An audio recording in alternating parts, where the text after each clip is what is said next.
cek sound. Kalau di situ yang ada gitu. Cek sound. Cek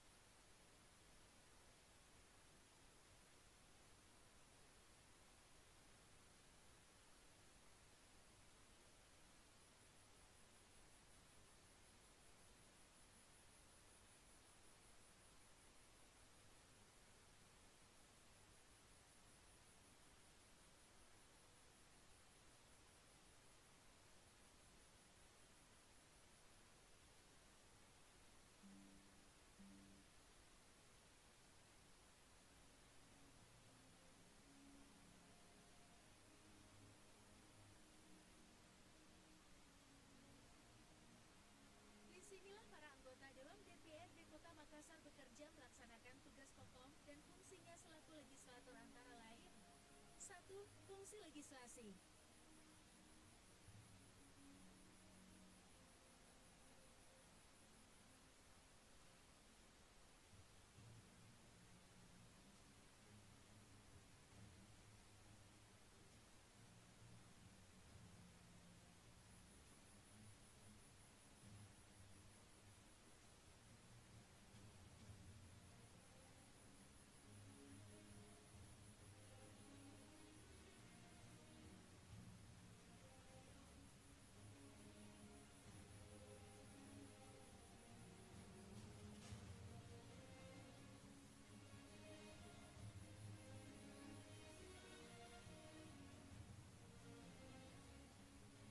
Fungsi penganggaran. Of change, been through a lot of pain. Some things are not the same as they were a year ago, but all will be okay. I move on each and every day. The past is where it stays. Way back a year ago.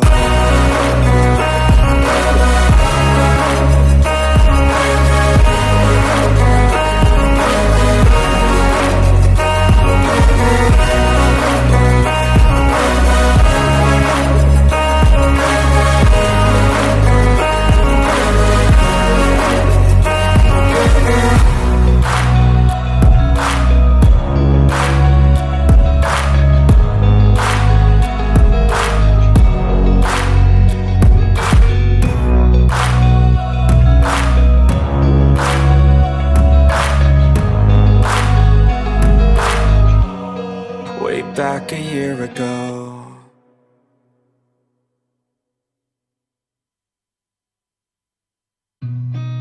I've seen a lot of change, been through a lot of pain. Some things are not the same as they were a year ago, but all will be okay. I move on each and every day. The past is where it stays. Way back a year ago. I've changed for the better this time. I thought I would never be fine. I strive just to say I'm alright, and for the first time in a long time I'm alright. I've seen a lot of change, been through a lot of pain. Some things are not the same as they were a year ago, but all will be okay. I move on each and every day. The past is where it stays. Way back a year ago.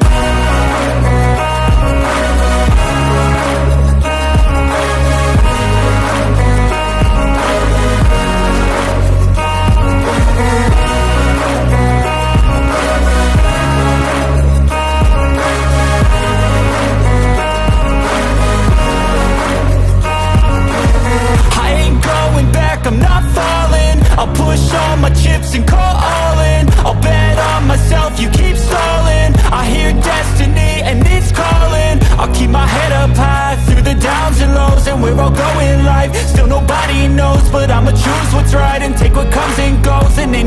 in life holding me back no more.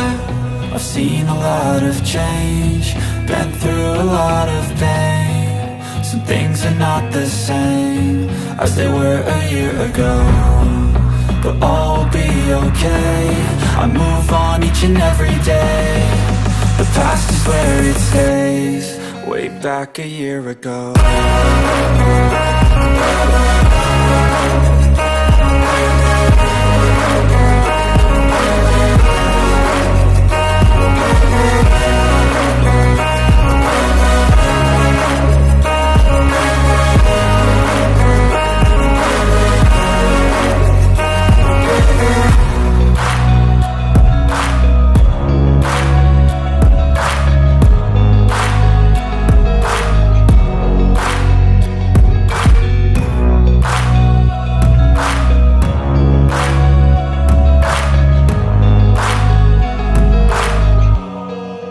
Back a year ago.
Yang terhormat Ketua DPRD Kota Makassar, Bapak Rudianto Laloh, SH. Yang kami hormati Bapak Ibu anggota DPRD Kota Makassar. Yang kami hormati Kepala Pusat Pelatihan dan Pengembangan KMP LAN, Bapak Dr. Andi Taufik, MSI, selaku narasumber. Yang kami hormati peneliti dari Celebes Resource Center, Bapak Andi Wahyudin, SE, MSI, selaku narasumber. Yang kami hormati Saudari Andi Buse Nabila Saskia, SP, selaku moderator. Yang kami hormati Sekretaris Dewan DPRD Kota Makassar beserta jajarannya. Yang kami hormati rekan-rekan media yang bekerja sama dengan DPRD Kota Makassar, dan yang kami hormati Bapak Ibu tamu hadirin sekalian. Assalamualaikum warahmatullahi wabarakatuh. Puji syukur kita panjatkan kehadirat Allah Subhanahu wa Ta'ala, Tuhan yang Maha Esa, yang telah memberikan kita kesehatan, dan kesempatan sehingga kita bisa hadir pada acara hari ini. Salawat serta salam semoga senantiasa tercurahkan kepada junjungan kita Nabi Muhammad SAW yang kita nantikan syafaatnya di yaumul akhir nanti. Hadirin yang kami hormati, perkenankan saya Sulfianti Tahir untuk memandu acara pembukaan diskusi publik masalah aktual kemasyarakatan dengan tema akuntabilitas politik dalam penyelenggaraan pemerintahan daerah. Hari ini Senin 18 Desember 2023 dimulai. Adapun susunan acara dalam kegiatan pada hari ini adalah sebagai berikut. Acara yang pertama adalah pembukaan, acara kedua menyanyikan lagu Indonesia Raya, acara ketiga pemutaran video, acara keempat acara inti diskusi publik, dan acara kelima penutup. Hadirin yang kami hormati, acara yang pertama adalah pembukaan. Marilah kita awali acara pada hari ini dengan berdoa bersama-sama sesuai keyakinan kita masing-masing agar acara yang kita mulai dapat berjalan dengan baik dan lancar. Berdoa dimulai.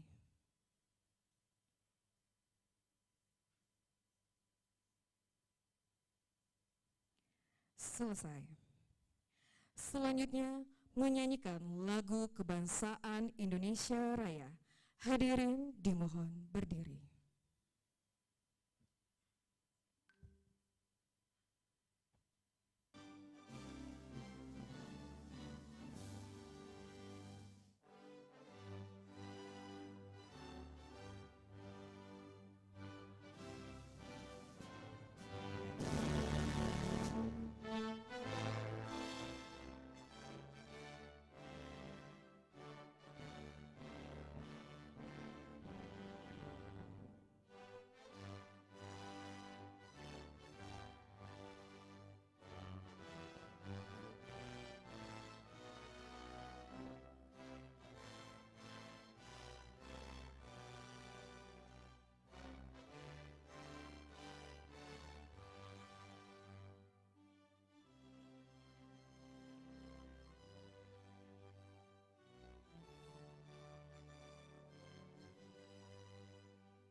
Hadirin dipersilahkan duduk kembali. Baik, sebelum kita masuk ke acara inti, marilah kita saksikan cuplikan berikut.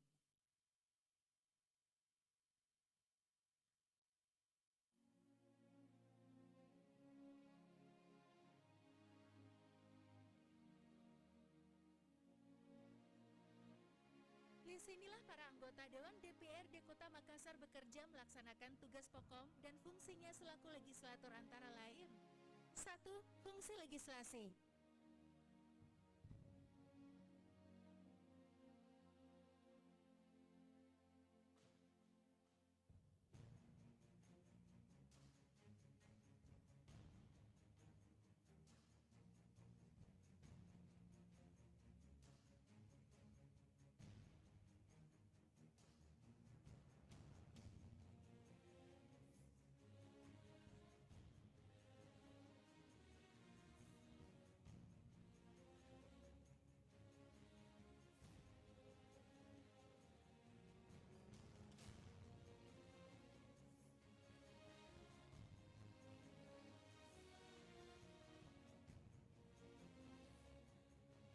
Fungsi penganggaran.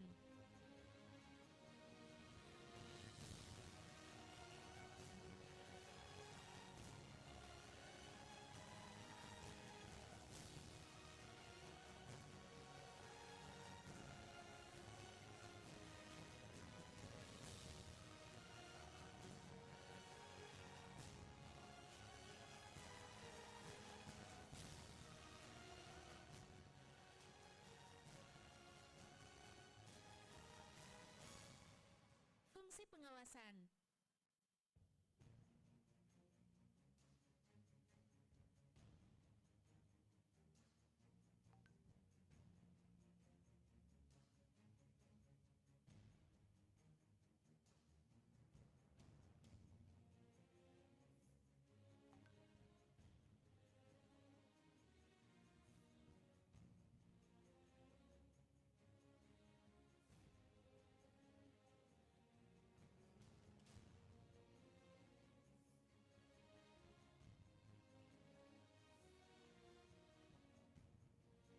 Anggota DPRD Kota Makassar berjumlah 50 orang yang diketuai oleh Rudianto Lalo. Wakil Ketua 1 Adi Rasjid Ale. Wakil Ketua 2 Insinyur Haji Andi Suhada Sapaila. Wakil Ketua 3 Andi Nurhaldin Nurdin Halid. Terdiri dari 4 komisi yaitu Komisi A Bidang Pemerintahan,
Komisi B Bidang Ekonomi dan Keuangan,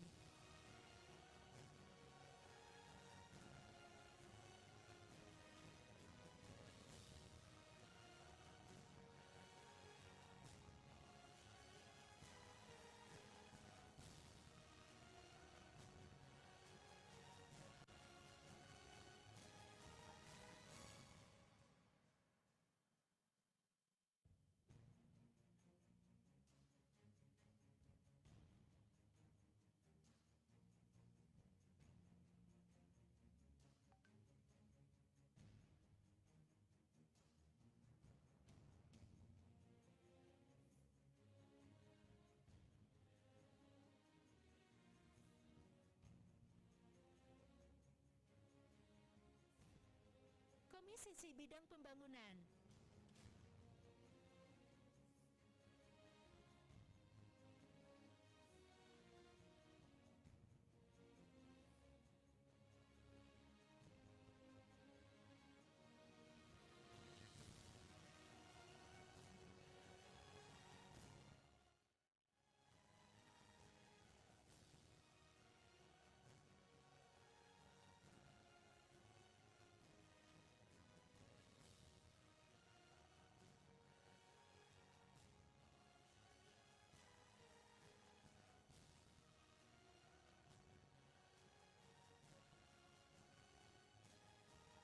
Komisi D Bidang Kesejahteraan Masyarakat.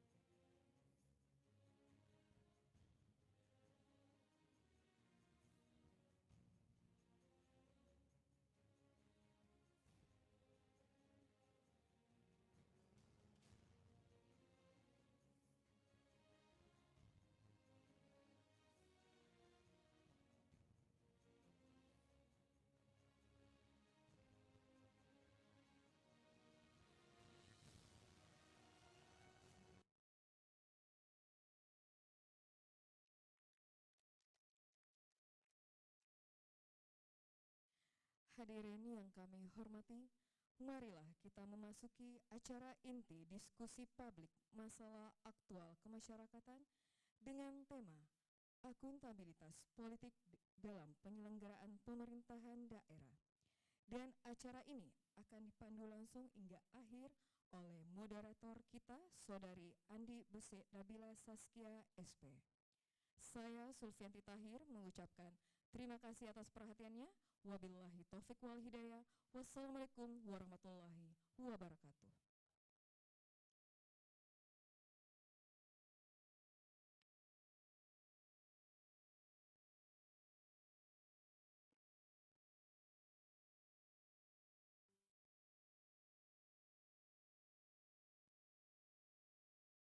Bismillahirrahmanirrahim. Assalamualaikum warahmatullahi wabarakatuh. Selamat pagi Bapak Ibu yang telah hadir, terutama narasumber yang sangat luar biasa hari ini. Pada diskusi publik masalah aktual kemasyarakatan dengan tema akuntabilitas politik dalam penyelenggaraan pemerintah daerah. Acara ini disiarkan langsung secara live di media YouTube Sulsel 1 dan Suara Selebes FM. Baik, langsung saja saya undang narasumber pertama naik ke atas panggung, Bapak Rudianto Laloh, Ketua DPRD Kota Makassar. Baik Bapak, saya persilahkan.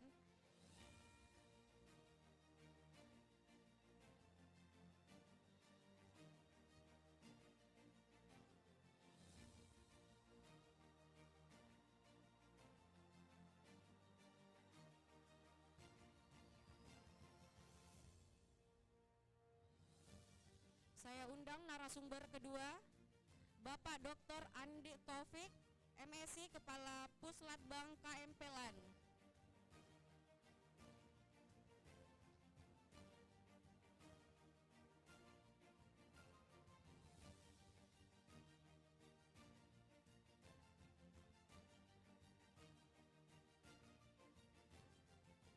Dan terakhir saya undang narasumber ketiga, Bapak Andi Wahyudin SE MSI, peneliti dari Celebes Research Center.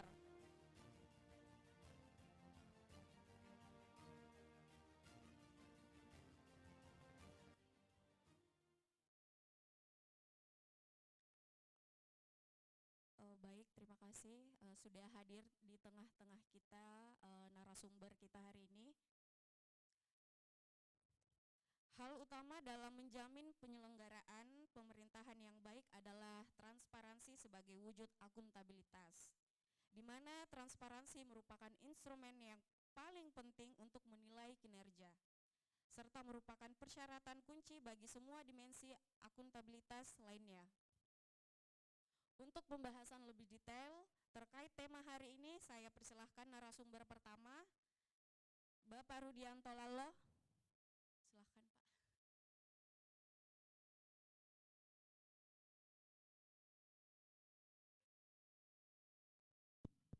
Tes.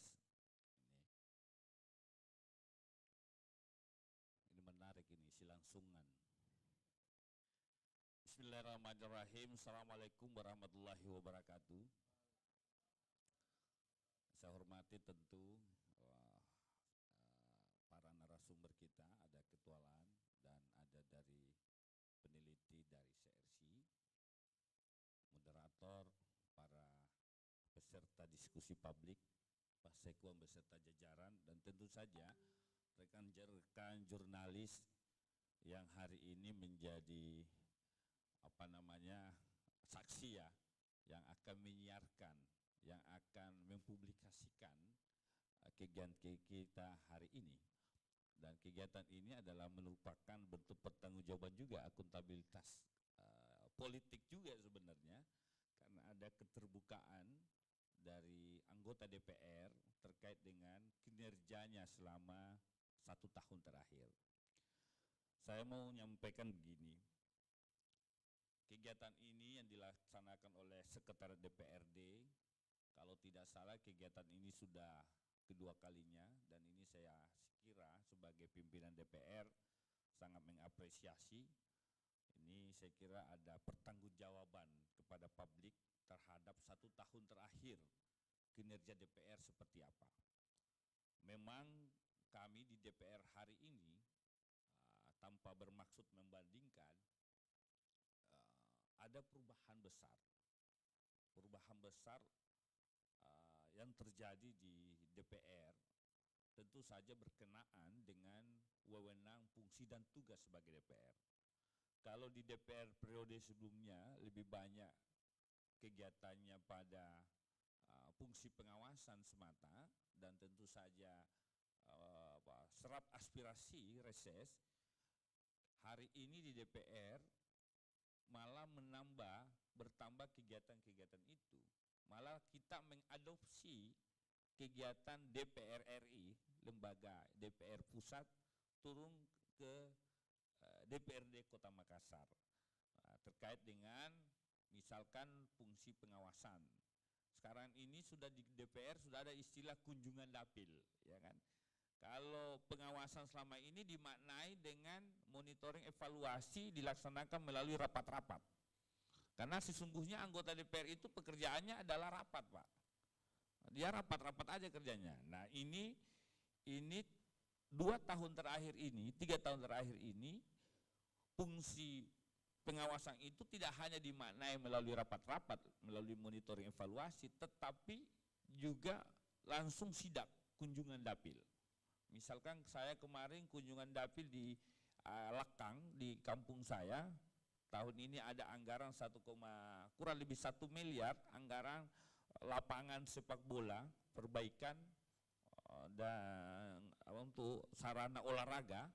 Saya datang memastikan apakah pekerjaan itu dilaksanakan tepat waktu atau tidak. Nah, itu salah satu contoh saja. Yang kedua, berkenaan dengan pengawasan penyebarluasan peraturan daerah, produk pembentukan peraturan daerah.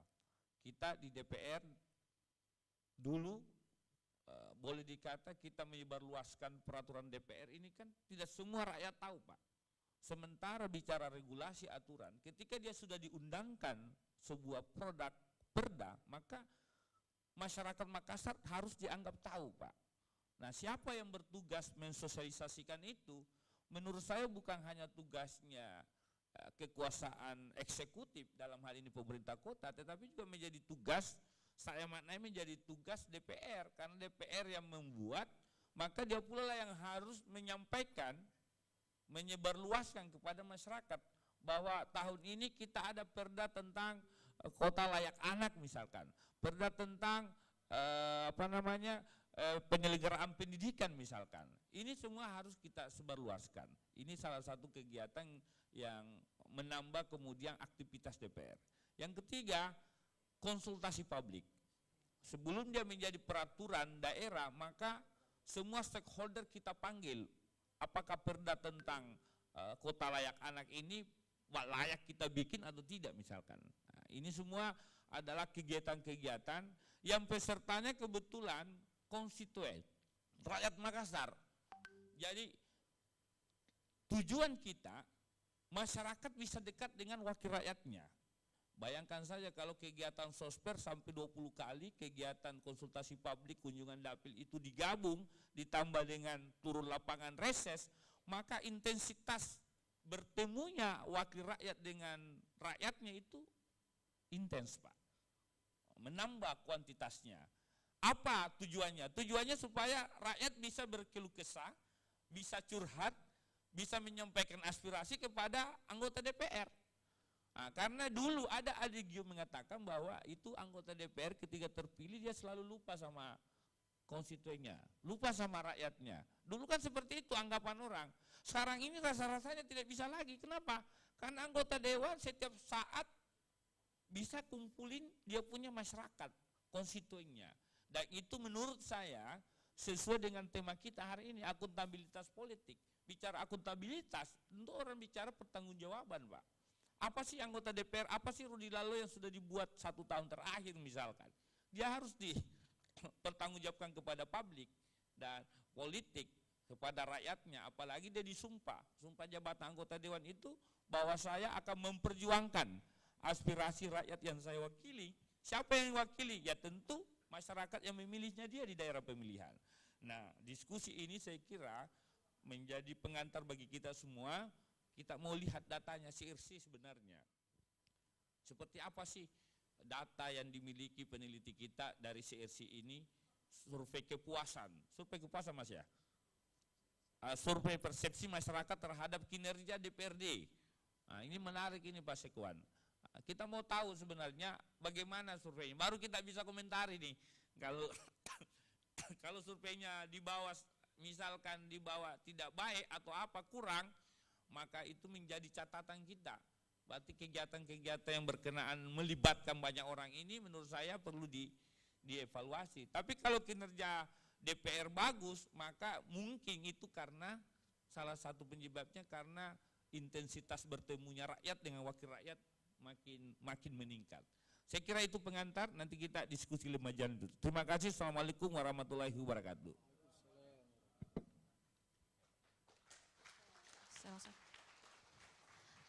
Baik, terima kasih.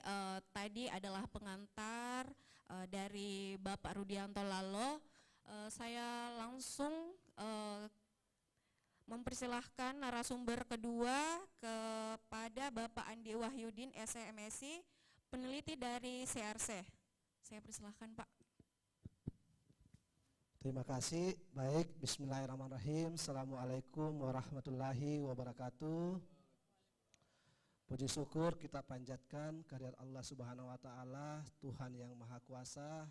Kita diberikan kesempatan, kesehatan yang baik untuk bisa berkumpul di acara yang sangat baik ini. Yang saya hormati Bapak Rudianto Lalo, SHMH, Ketua DPRD Kota Makassar, beserta dengan unsur pimpinan dan anggota DPRD yang sempat hadir pada acara ini.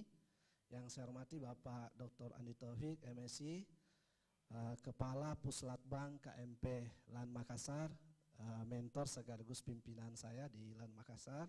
Yang saya hormati Pak Dahil, Sekretaris DPRD Kota Makassar, beserta pejabat administrator, pengawas, dan tim di Sekretariat Daerah Kota Makassar.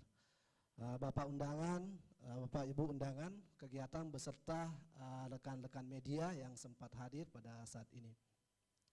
Bapak Ibu, kegiatan kita pada hari ini dengan tema akuntabilitas politik dalam penyelenggaraan pemerintahan, tentu kegiatan yang sangat baik. Saya sebagai wakil dari Celebrity Center tentu mengucapkan terima kasih dan mengapresiasi karena diberikan kesempatan untuk terlibat, memotret bagaimana persepsi masyarakat terhadap kinerja DPRD Kota Makassar. Saya kira kegiatan ini adalah kegiatan yang sangat baik, mengingat bahwa publik saat ini bukan lagi dianggap sebagai objek semata, tetapi sebagai subjek, bahkan sebagai end user dari kebijakan yang dibuat oleh pemerintah. Dalam konteks ini tentu saja mendapatkan respons dan mendengar aspirasi publik menjadi penting, setidaknya untuk memastikan bahwa kebijakan-kebijakan diambil atau isu-isu yang diangkat itu tetap tersambung atau tetap terkoneksi dengan aspirasi dan kebutuhan publik. Nah, tadi disampaikan Bapak Ibu bahwa kegiatan ini sudah 2 tahun dilakukan. Saya kira ini adalah hal yang baik sebagai bentuk pertanggungjawaban kepada publik atas amanah yang diberikan. Karena saya kira di masa demokrasi saat ini kita paham betul kedaulatan itu ada di tangan rakyat. Nah, kegiatan yang kita lakukan ini adalah bentuk penghormatan terhadap kedaulatan rakyat itu. Dalam era demokrasi di mana kedaulatan di tangan rakyat itu, nah rakyat terhadap pemimpinnya itu sangat tergantung bagaimana mereka mempersepsi terhadap kinerja-kinerja pemerintahnya. Kalau pemerintahnya atau anggota DPRD-nya bekerja dengan baik, terpublikasi ke publik dengan baik, maka rakyat akan mempersepsi positif kepada pemerintah atau anggota DPRD-nya. Demikian juga sebaliknya Bapak Ibu. Kalau pemerintah atau anggota DPRD tidak bekerja dengan baik, tidak terpublikasi dengan baik kepada masyarakat, maka persepsi publik juga akan buruk. Kalau persepsi publik positif kepada masyarakat, maka dukungan masyarakat terhadap program-program pemerintah, terhadap kerja-kerja anggota DPRD juga semakin positif. Demikian juga sebaliknya. Nah, apa yang kita lakukan hari ini ingin mencoba memotret Bapak Ibu, bagaimana persepsi publik, bagaimana masyarakat Kota Makassar mempersepsi kerja-kerja DPRD atau kerja-kerja sekretariat DPRD dalam memberikan pelayanan kepada masyarakat. Nah, mari kita mulai.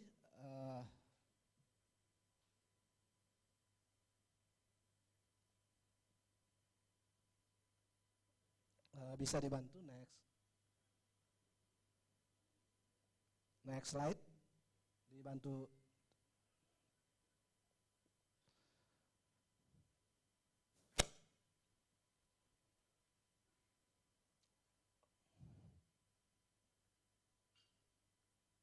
Oke. Pertama-tama Bapak Ibu, kami ingin sampaikan bahwa survei yang dilakukan oleh CRC ini dilakukan pada bulan November. Rentang waktu pengambilan datanya adalah 22 sampai 29 November. Populasi survei kita adalah seluruh warga Kota Makassar yang sudah dewasa. Indikernya sudah punya KTP, kemudian 17 tahun ke atas. Mereka adalah populasi survei ini yang memiliki kesempatan yang sama untuk dijadikan responden, ditanyakan sejumlah pertanyaan persepsi mereka terhadap kondisi sosial masyarakatan ataupun kinerja DPRD di Kota Makassar. Responden survei kita berjumlah 400 orang, tersebar secara proporsional di 15 kecamatan yang ada di Kota Makassar. Nah, berdasarkan metode jumlah sampel ini, maka kira-kira margin of error survei kita di angka 5%. Artinya toleransi naik turun datanya itu di rentang 5%. Dengan derajat kepercayaan level of confidence-nya itu 95%. Responden yang terpilih dipilih secara multi-stake random sampling, di random secara bertingkat, dan bagi responden yang terpilih itu dilakukan wawancara secara tatap muka langsung oleh surveyor kita yang ada di lapangan. Untuk memastikan bahwa para surveyor kita itu bekerja dengan baik di lapangan, dilakukan quality control. Sebanyak 20% dari responden kita, tim supervisor kita itu mengunjungi langsung responden yang pernah diwawancara itu untuk memastikan bahwa apakah betul mereka didatangi kembali, dilakukan wawancara, dan apakah dilakukan wawancara dengan benar. Itu metodologi surveinya. Ini kira-kira flowchart penarikan sampelnya Bapak Ibu. Jadi kita tentukan penentuan sampelnya berdasarkan kecamatan, kemudian dari sejumlah kecamatan kita random di kelurahan random RT, di RT di random KK, di anggota KK dilakukan random siapa yang akan dijadikan responden. Sehingga terpilih satu kelurahan 10 responden dengan gender 5 laki-laki 5 perempuan. Bapak Ibu, ini validasi sampel terhadap populasi kita untuk memastikan bahwa apakah karakteristik sampel itu mewakili karakteristik populasi. Kalau karakteristik sampel mewakili karakteristik populasi, maka kita bisa menyimpulkan bahwa hasil survei ini mewakili persepsi seluruh masyarakat Kota Makassar. Nah, karakteristik yang pertama dari sisi gender dulu Bapak Ibu. Dari sisi gender Bapak Ibu. Nah, berdasarkan data BPS bahwa jumlah laki-laki di Kota Makassar itu kalau diproporsionalkan itu 50,19% berbanding perempuan 49,81%. Jadi berdasarkan data memang 0,19% lebih banyak laki-laki di Kota Makassar dibanding perempuan. Nah, sampel yang kita ambil 50% perempuan, 50% laki-laki. Nah, kalau perbandingan antara karakteristik populasi dan sampel ini tidak jauh berbeda, hampir sama. Kemudian dari sisi agama, berdasarkan data BPS, populasi Muslim di Kota Makassar itu 87,19%, non-Muslim 12,80%, sampelnya adalah 91,60% berbanding 8,40%. Kalau kita perbandingannya ini masih di bawah margin error survei kita yang 5%. Nah, bagaimana dengan distribusi tempat tinggal responden?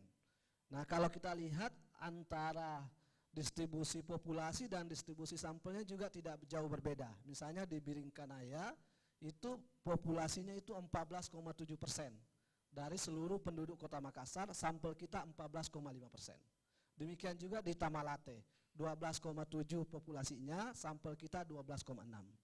Apa yang kami ingin tunjukkan Bapak Ibu, dari sisi distribusi kewilayahan, sampel kita mewakili distribusi populasi yang ada di Kota Makassar.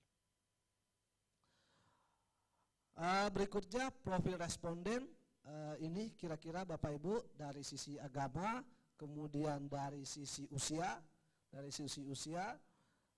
kemudian dari sisi pendidikan, dan dari sisi suku. Suku Makassar 53,7%, suku Bugis 28,6%, Jawa, Toraja, Duri, Banda, Luwu, dan seterusnya. Status pekerjaan responden juga macam-macam Bapak Ibu. Ini kita potret karena nanti kita bisa cross cutting datanya, misalnya kondisi ekonomi kita bisa cross cutting dengan profesinya. Apakah di Kota Makassar ini ketika kita tanyakan kondisi ekonominya lebih baik dari tahun lalu, itu dominannya dirasakan oleh kelas profesi yang mana? Itu kita butuhkan ke situ. Ini yang tidak bekerja apa sebabnya? Karena ada putus sekolah, cuti, dan seterusnya. Pendapatan kotor rumah tangga, kalau kita lihat pendapatan rumah tangga setidaknya berdasarkan survei ini memang 16% itu di 4 juta ke atas, 3 sampai 4 juta itu 12,73%, dan seterusnya Bapak Ibu. Ini sepintas saja. Nah, mari kita masuk ke temuan survei ini. Bapak Ibu, ada beberapa aspek atau poin yang kita potret dari survei ini. Yang pertama terkait dengan masalah utama yang ada di Kota Makassar. Nah, ini sejatinya kita potret supaya isu-isu kalau misalnya di DPRD turun, itu bisa nyambung dengan aspirasi yang ada di Makassar. Nah, kita yang seperti yang disampaikan nanti, kita 2 kali survei di Desember 2022 dan November 2023. Yang sebelah kanan Bapak Ibu itu November 2023 yang survei sekarang, yang di sebelah kiri adalah Desember 2022 di tahun lalu. Sehingga kita lihat apakah menurut persepsi masyarakat itu terjadi pergeseran. Apa masalah utama yang menurut masyarakat ada di Kota Makassar untuk segera diselesaikan. Kita lihat dulu di November 23. Yang paling tinggi di benak masyarakat ini pertanyaan top of mind. Top of mind itu ketika ditanya secara langsung kepada masyarakat, pertanyaan terbuka, Bapak Ibu, menurut Bapak Ibu apa masalah yang paling utama yang Bapak Ibu rasakan di Kota Makassar yang butuh untuk ditangani segera. Nah, tampaknya memang yang paling banyak masalah listrik, yaitu 23,8%. Saya kira ini sejalan dengan kondisi bulan November kemarin itu ketika terjadi masalah El Nino, kekeringan, menyebabkan pasokan listrik di PLN terganggu, sehingga rutin mati lampu, dan itu terkonfirmasi dari temuan survei kita. Kemudian penanganan banjir. Nah, ketika musim hujan terjadi, tampaknya masyarakat mempersepsikan kembali membawa ingatan kepada tahun lalu ketika penanganan banjir itu tidak mampu diselesaikan dengan baik. Kemudian masalah air bersih, masalah PDM juga terkait dengan tahun ini, drainase, susah mencari pekerjaan. Kalau kita bandingkan tahun sebelumnya tidak muncul listrik, tidak muncul air bersih, yang muncul adalah susah mencari lapangan kerja, banjir, kemacetan, perekonomian semakin sulit. Nah, kalau kita lihat yang berulang sebenarnya adalah masalah ekonomi. Masalah susah mencari lapangan kerja. Itu menempati posisi teratas di Desember 2022. Di tahun ini meskipun dia turun di bawah digantikan oleh listrik dan yang lain, tapi dia masih menjadi 5 besar. Di susah mencari lapangan pekerjaan. Berikutnya Bapak Ibu, Ini kita potret sebaran persepsi masyarakat terhadap kondisi atau masalah yang di Kota Makassar berdasarkan dapil. Nah, kalau kita lihat trennya, sebenarnya 5 pokok masalah ini, listrik, air bersih, banjir, drainase itu tersebar secara merata di semua dapil Bapak Ibu. Misalnya di dapil 1 Makassar, itu yang di atas listrik, banjir, kemudian drainase. Hal serupa juga kalau kita melihat ke dapil 2, air bersih, drainase, listrik. Nah, di dapil 3 juga begitu Bapak Ibu, listrik, air bersih, banjir. Di dapil 4 sama, dapil 5 juga sama. Artinya permasalahan ini menjadi masalah secara menyeluruh dirasakan oleh seluruh publik Kota Makassar. Berikutnya Bapak Ibu terkait dengan persepsi kondisi ekonomi rumah tangga. Jadi kita menanyakan bagaimana masyarakat ini mempersepsi, merasakan kondisi ekonomi rumah tangganya sekarang dibandingkan dengan tahun lalu. Nah, kalau kita mencermati 44,5% menganggap bahwa kondisi rumah tangga, ekonomi rumah tangga saat ini meskipun tetap baik, tidak mengalami perubahan dari tahun sebelumnya. Tahun sebelumnya baik, sekarang juga baik. Ada 15,3% yang merasakan terjadi peningkatan kesejahteraan. Meskipun demikian, ada juga 25,7% merasakan bahwa kondisi ekonominya mengalami penurunan. Artinya lebih buruk dari kondisi tahun lalu. Kalau kita mencermati, kita cross-cutting, kita cross-check, tabulasi dengan profesinya masing-masing. Siapa sih kelompok profesi yang merasa menikmati peningkatan kesejahteraan dibanding tahun lalu? Maka kita akan temukan yang paling banyak merasakan, yang ada pekerjaan itu yang kalau kita lihat itu yang 15,3% yang lebih baik itu, maka enggak kelihatan ya. 15 itu maka kita lihat adalah yang lebih baik itu mayoritas yang pertama adalah pedagang kecil.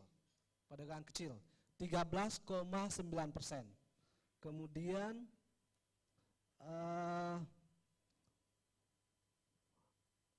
ada jauh lebih baik buruh atau tukang kayu, kemudian pengemudi atau ojek.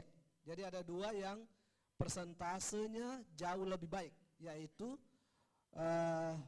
buruh dan tukang ojek.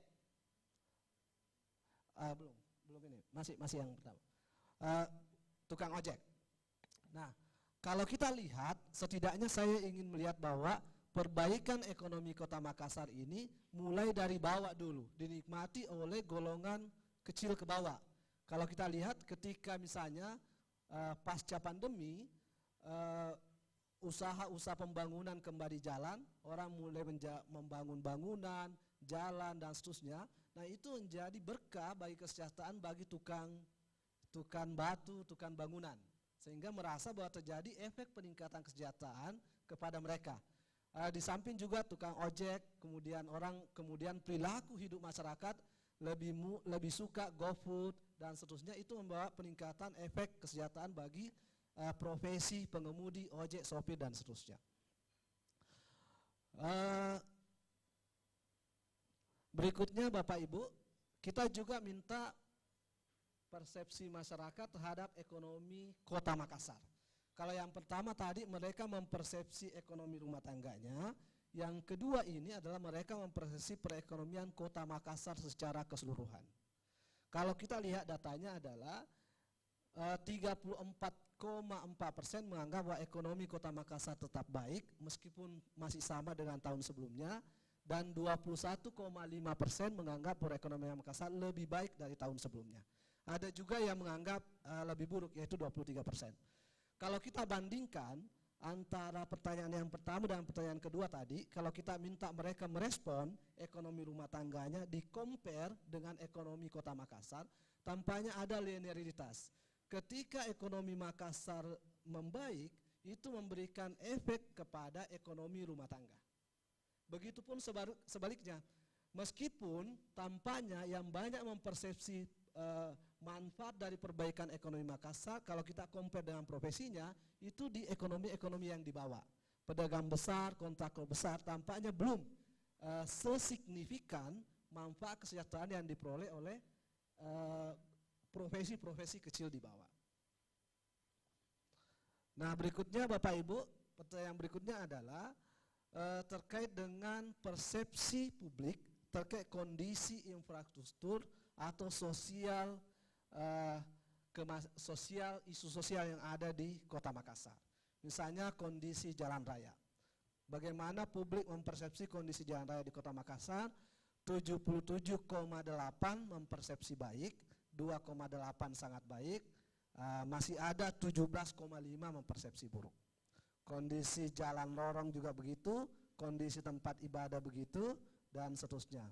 Yang rendah memang di antara yang lain itu adalah, sekali lagi ini mengkonfirmasi data sebelumnya, adalah penyediaan listrik dan pengadaan air bersih. Di angka kalau air bersih itu 58, kalau listrik itu cuma 36. Lebih banyak yang menganggap buruk bagi penyediaan listrik di Kota Makassar, setidaknya ketika survei ini dilakukan. Kemudian persepsi biaya hidup di Kota Makassar, Bapak Ibu. Yang pertama terkait dengan biaya pendidikan, 47,5% mempersepsi murah, biaya kuliah 13,8, masih ada 37,9 mempersepsi mahal untuk biaya pendidikan tinggi, biaya berobat sudah murah, harga sembako dianggap masih mahal, kemudian harga BBM, bensin solar menurut persepsi masyarakat itu mahal, kemudian harga gas LPG juga mahal. Setidaknya lebih banyak mempersepsikan bahwa itu mahal atau ini akses, kemudahan dalam mendapatkan sumber bahan bakar. Kalau di sini memang kelihatan bahwa gas, solar, bensin itu sudah mudah diakses, tapi minyak tanah sudah susah, masyarakat sudah sulit mengakses minyak tanah.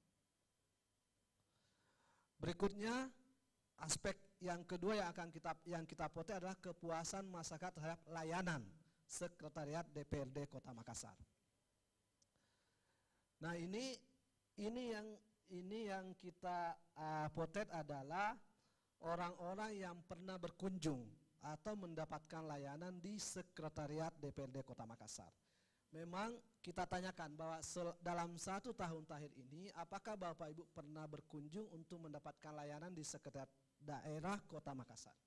Dan memang datanya di angka 5,9% yang mengingat, yang merasa pernah berkunjung untuk mendapatkan layanan di DPRD Kota Makassar. Dari 5,9% ini, kalau kita tanyakan seberapa puas Bapak Ibu ketika mendapatkan layanan di Sekretariat Daerah, datanya seperti ini Bapak Ibu. Di angka puas 52%, ada yang tidak puas di 16 tambah 4 ada 20%.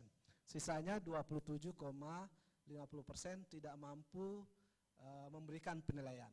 Tidak tahu, tidak jawab. Saya kira itu Bapak Ibu, meskipun 52, tapi sebanyak kalau kita compare yang tidak puas, angka ini relatif lebih tinggi.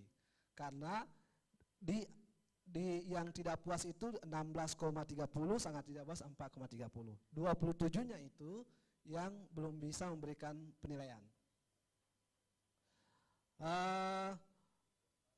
Yang berikutnya adalah kinerja anggota DPRD. Anggota DPRD. Kata tadi Sekretariat DPRD ini kinerja anggota DPRD secara umum. Nanti kita juga ada potret secara lebih detail terkait dengan penilaian masyarakat dalam pelaksanaan 3 fungsi DPRD yang disampaikan tadi dari legislatif, anggaran, dan pengawasan. Ini secara umum saja Bapak Ibu. Bagaimana masyarakat Kota Makassar menilai kinerja anggota DPRD Kota Makassar. Kalau kita lihat 62,3% masyarakat merasa puas dengan kinerja anggota DPRD Kota Makassar, ditambah 0,90 sangat puas, berarti ada 63,2%. Ada juga yang tidak puas di angka 20,40%, sangat tidak puas di angka 2,20%.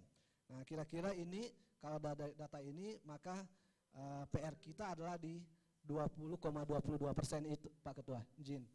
untuk digapai, kemudian disampaikan kinerja DPRD Kota Makassar sehingga mengubah persepsi itu.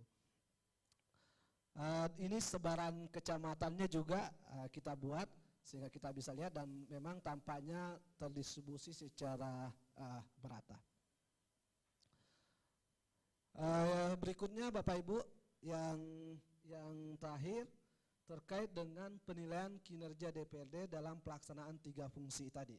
Nah, kita tambahkan ada dua terkait dengan dalam menyerap aspirasi masyarakat dan merealisasikan janji-janji pada saat kampanye. Nah, yang 3 di atas adalah pelaksanaan fungsi DPRD Kota Makassar. Yang pertama adalah fungsi legislasi. Jadi scoring ini kita berikan skor dari 1 sampai 10. 10 itu sangat baik, 1 itu sangat tidak baik. Kemudian responden memberikan angka. Bapak Ibu, dalam skor 1 sampai 10, berapa skor yang Bapak Ibu berikan terkait dengan kinerja DPRD dalam melaksanakan fungsi berikut.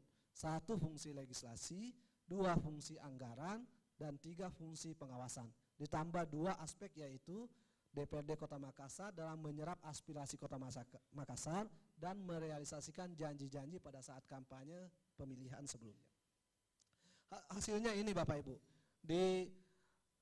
menjalankan fungsi legislasi di 6,2, fungsi anggaran 6,09, kemudian pengawasan 6,01, berkomunikasi dengan warga 6,00, merealisasikan janji yang relatif lebih rendah dari 4 indikator lainnya, yaitu 5,9. Kalau mau dikategorikan kira-kira buat pengkategoriannya, maka 0,0 sampai 2,5 itu kategorinya sangat tidak baik, 2,5 sampai sampai 5 itu tidak baik, 5,01 sampai 7,05 itu baik, 7,51 sampai 10 itu sangat baik. Nah, kalau kita compare dengan kategori terhadap scoring ini, maka setidaknya kita sampaikan menurut persepsi warga, skor kinerja DPRD dalam melaksanakan 3 fungsinya itu masih dalam kategori yang baik, masih aman Pak Ketua. Itu kira-kira Bapak Ibu, ini hanya tambahan saja. Kira-kira akses media di warga Kota Makassar bisa dijadikan referensi untuk menyampaikan program-program, untuk menyampaikan informasi atau sosialisasi apa sih media-media sosial yang paling banyak diakses oleh warga Kota Makassar. Ini bisa menjadi opsi-opsi saluran atau kanal penyampaian informasi kepada warga, termasuk frekuensi warga. Misalnya frekuensi yang baca koran, memang kalau koran cetak itu tampak memang sudah jarang diakses oleh warga Kota Makassar. Paling banyak misalnya menonton TV, kemudian internet, kemudian berita online. Jadi opsinya warga lebih banyak mengakses berita online ketimbang berita cetak. Facebook, kemudian WhatsApp, TikTok, dan seterusnya.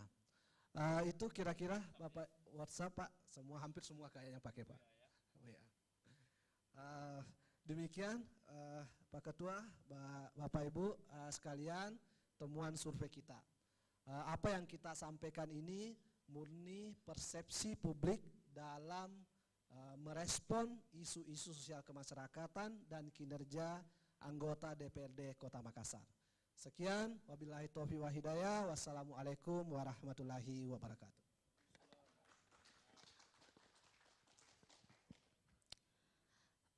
Itulah tadi pemaparan dari laporan survei persepsi masyarakat terhadap kinerja DPRD Kota Makassar oleh Bapak Andi Wahyudin. Jadi masalah yang paling mendesak di Kota Makassar itu adalah listrik dan air bersih.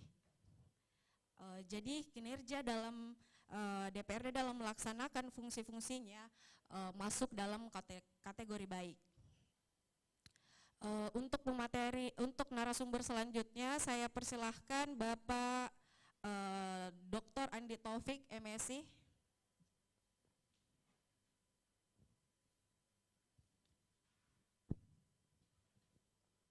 Ada bahan saya deh. Oke. Baik Bapak Ibu sekalian, bismillahirrahmanirrahim. Assalamualaikum warahmatullahi wabarakatuh. Selamat siang, salam sejahtera untuk kita semuanya.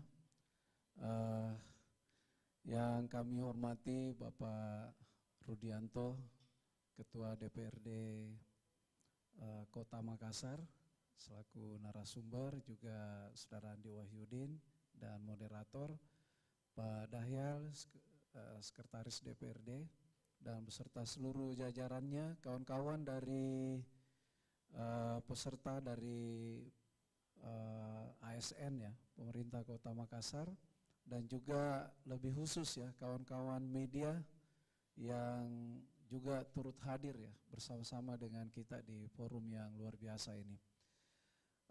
Saya pada kesempatan yang baik ini akan menyampaikan beberapa hal, tetapi ini mungkin dalam perspektif yang berbeda dari narasumber sebelumnya yang meneliti mengenai bagaimana persepsi ya masyarakat terhadap kinerja DPRD Kota Makassar. Kalau saya melihatnya pada aspek akuntabilitas politik itu, kami meneliti pada aspek pola hubungan interaksi ya, perilaku antara pemerintah dan unsur legislatif ya, dari eksekutif dan legislatif. Nah, forum ini sangat bagus sekali ya, di slide berikutnya. Ada ini, oh ya.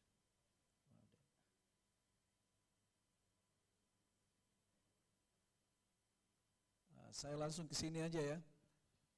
Ini sangat bagus ya karena media juga dilibatkan ya.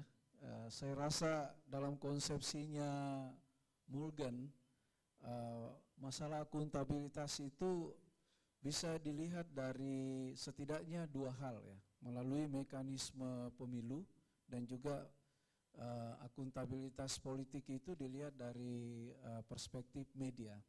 Kalau dari mekanisme pemilu saya kira ini akan kita lihat ya, bagaimana partai politik dan individu itu mempertanggungjawabkan apa yang sudah dilakukannya, dan juga memang semua yang sudah terpilih menjadi anggota DPRD tentu memiliki kewajiban untuk menyampaikan apa yang sudah dilakukannya ya kepada pemilihnya. Jadi kalau dalam bahasa Inggris itu ada statementnya mengatakan you can lose people trust if fail to tell them you are already done. Jadi quote ini sangat dalam pengertiannya ya. Kau jangan pernah mengharapkan untuk mendapatkan kepercayaan dari masyarakat kalau kau tidak mampu menjelaskan apa yang sudah kau lakukan untuk mereka. Jadi you can lose people trust. You can lose people trust. Kau tidak akan pernah mendapatkan kepercayaan masyarakat kalau kau tidak mampu menjelaskan apa yang sudah kau lakukan untuk mereka. If fail to tell them you are already done. Nah, pada perspektif ini Bapak Ibu sekalian, kita melihat bahwa memang ada kewajiban untuk melaporkan itu ya. Forum-forum seperti ini, forum diskusi seperti ini adalah juga salah satu cara untuk menyampaikan apa yang sudah dilakukannya. Nah, tapi saya sebagai warga Kota Makassar ya, KTP Makassar, ini kalau saya melihat ini Pak Ketua ya, keliling-keliling kota ini memang sekarang kita dipenuhi oleh gambar-gambar yang sifatnya individu dan parpol ya.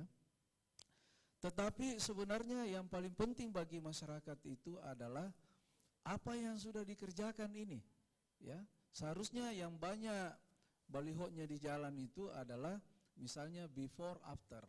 Tadi Pak Ketua mengatakan di tempat konstituen saya itu lapangannya nggak bagus gitu ya. Sekarang jadi bagus. Nah, itu yang mau dilihat masyarakat sebenarnya itu. Jadi before afternya, sebelumnya bagaimana, setelahnya bagaimana. Jadi bukan soal bagaimana foto-foto DPRD turun ke lapangan untuk melihat itu apakah pekerjaan dilakukan dengan baik. Itu tidak terlalu berpengaruh sebenarnya. Informasi yang bisa dipercaya oleh masyarakat itu kalau kita mampu menunjukkan before afternya. Gitu. Jadi sebelumnya bagaimana, setelahnya apa yang kita lakukan. Nah, pada konteks seperti inilah Bapak Ibu sekalian, kita melihat bahwa akuntabilitas ini memang menjadi sangat penting. Dia menjadi perekat ya, yang mengikat pada komitmennya pada hasil.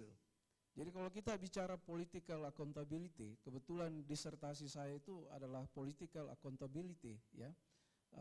Jadi kita melihat pada apa yang mengikat komitmen pada hasil. Sehingga kalau kita memilih anggota DPR, DPRD, ya provinsi maupun kabupaten kota, sebenarnya kita hanya ingin, masyarakat itu ingin melihat komitmen pada hasilnya gitu. Apa yang sudah disampaikan sebelumnya dengan apa yang sudah dilihat sebelumnya. Nah, pada posisi seperti ini teman-teman sekalian, kalau kita melihat terutama kawan-kawan dari media ya, jadi dengan demikian akuntabilitas politik itu sebenarnya ditandai dengan harapan atas apa daya tanggap terhadap pemangku kepentingan itu, ya, responsiveness to key stakeholders. Jadi kita ini masyarakat sebenarnya punya harapan, ya, bagaimana daya tanggap orang-orang yang kita pilih itu terhadap kita ini, ya, terhadap pemangku-pemangku kepentingan yang ada. Masyarakat ingin melihat apa yang sudah terjadi. Makanya dalam survei-survei tadi yang dilakukan oleh kawan-kawan dari CSR ya, itu memang ada juga survei mengenai tokoh-tokoh, misalnya bagaimana Ketua DPRD, bagaimana Wali Kota Makassar, bagaimana Gubernur Sulsel, ya, yang sebelumnya, kemudian juga bagaimana misalnya Sekretariat DPRD itu bagus, tapi itu adalah persepsi kepuasan dan memang dari sisi metodologi, kalau metodologinya itu ya bisa kita pahami sebagai sesuatu yang bisa kita pegang, tetapi itu adalah informasi setiap bulan yang terus bergeser Pak ya, karena diteliti pada yang disampaikan tadi November dan Desember ya.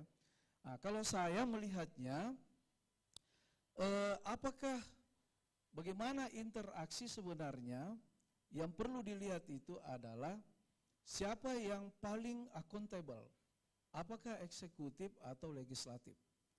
Nah, dalam teorinya Jabra ini disampaikan bahwa political accountability itu, akuntabilitas politik melihat ya siapa yang paling didengar ketika membicarakan tentang kepentingan masyarakat, kepentingan publik.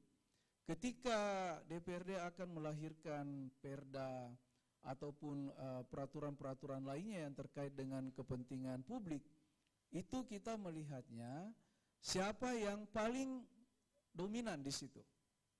Ya.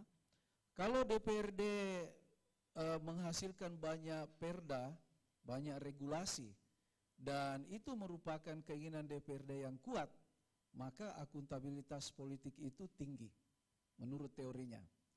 Tetapi kalau pemerintah kota Makassar yang lebih dominan, ya sementara DPRD hanya oke-oke saja, tinggal mengesahkan saja, maka sebenarnya menurut teori ini itu akuntabilitas politiknya rendah, gitu.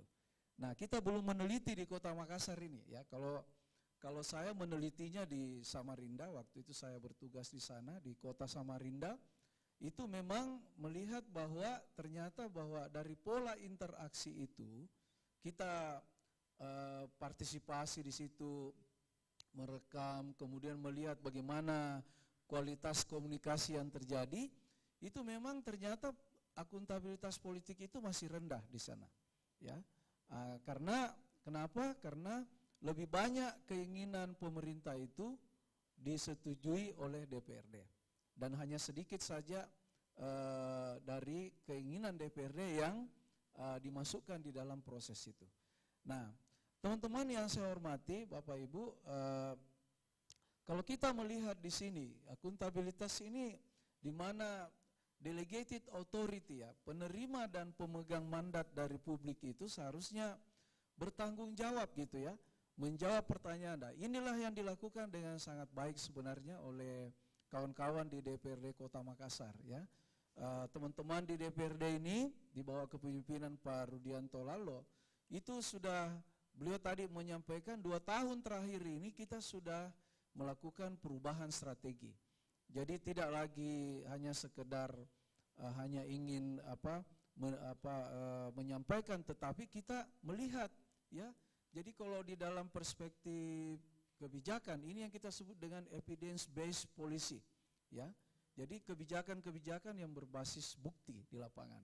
Jadi beliau ini sudah menjalankan itu dengan baik, melihat, tidak ingin mendengar hal-hal yang enak-enak saja, laporan yang bagus-bagus saja. Tapi tadi kita lihat foto-foto yang dibuat oleh teman-teman di Sekretariat DPRD Kota Makassar, itu lebih banyak foto di lapangan mereka untuk melihat kondisi langsung, apakah benar pekerjaan itu dilakukan. Jadi ini kelompok masyarakat itu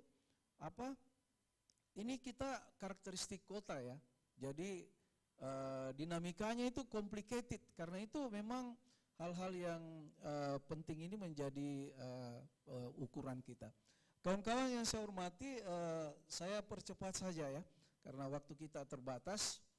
Kami membuat 2 indikator pada akuntabilitas politik. Pertama, bagaimana aktualisasi akuntabilitas politik itu pada penyelenggaraan pemerintahan, dan itu kita lihat pada 2 aspek, Bapak Ibu sekalian. Pertama, mungkin ini bisa dikembangkan oleh teman-teman media nanti ke depan, ya, bisa mengamati, ya, masyarakat juga bisa mengamati bagaimana sih bentuk interaksi, ya, untuk mengetahui posisi aktor-aktor akuntabilitas ini. Aktor internal adalah anggota DPRD dan eksternal itu adalah eksekutif. Nah, bagaimana mereka, pola-pola interaksi yang digunakan dalam menjalankan pemerintahan itu. Kalau ini salah satunya, ya. Kemudian yang kedua, apa peran dalam pengambilan keputusan untuk mengetahui aktor mana yang mengambil bagian terpenting pada proses pengambilan keputusan itu. Nah, yang kedua, fokus kita adalah melihat ini, Bapak sekalian, ada 4 aspek. Bagaimana akuntabilitas politik DPRD Kota Makassar. Nah, mungkin bisa dilihat dari sisi, kalau menurut teorinya ini, pertama adalah frekuensi kehadiran dalam rapat pengambilan keputusan untuk kepentingan publik, ya.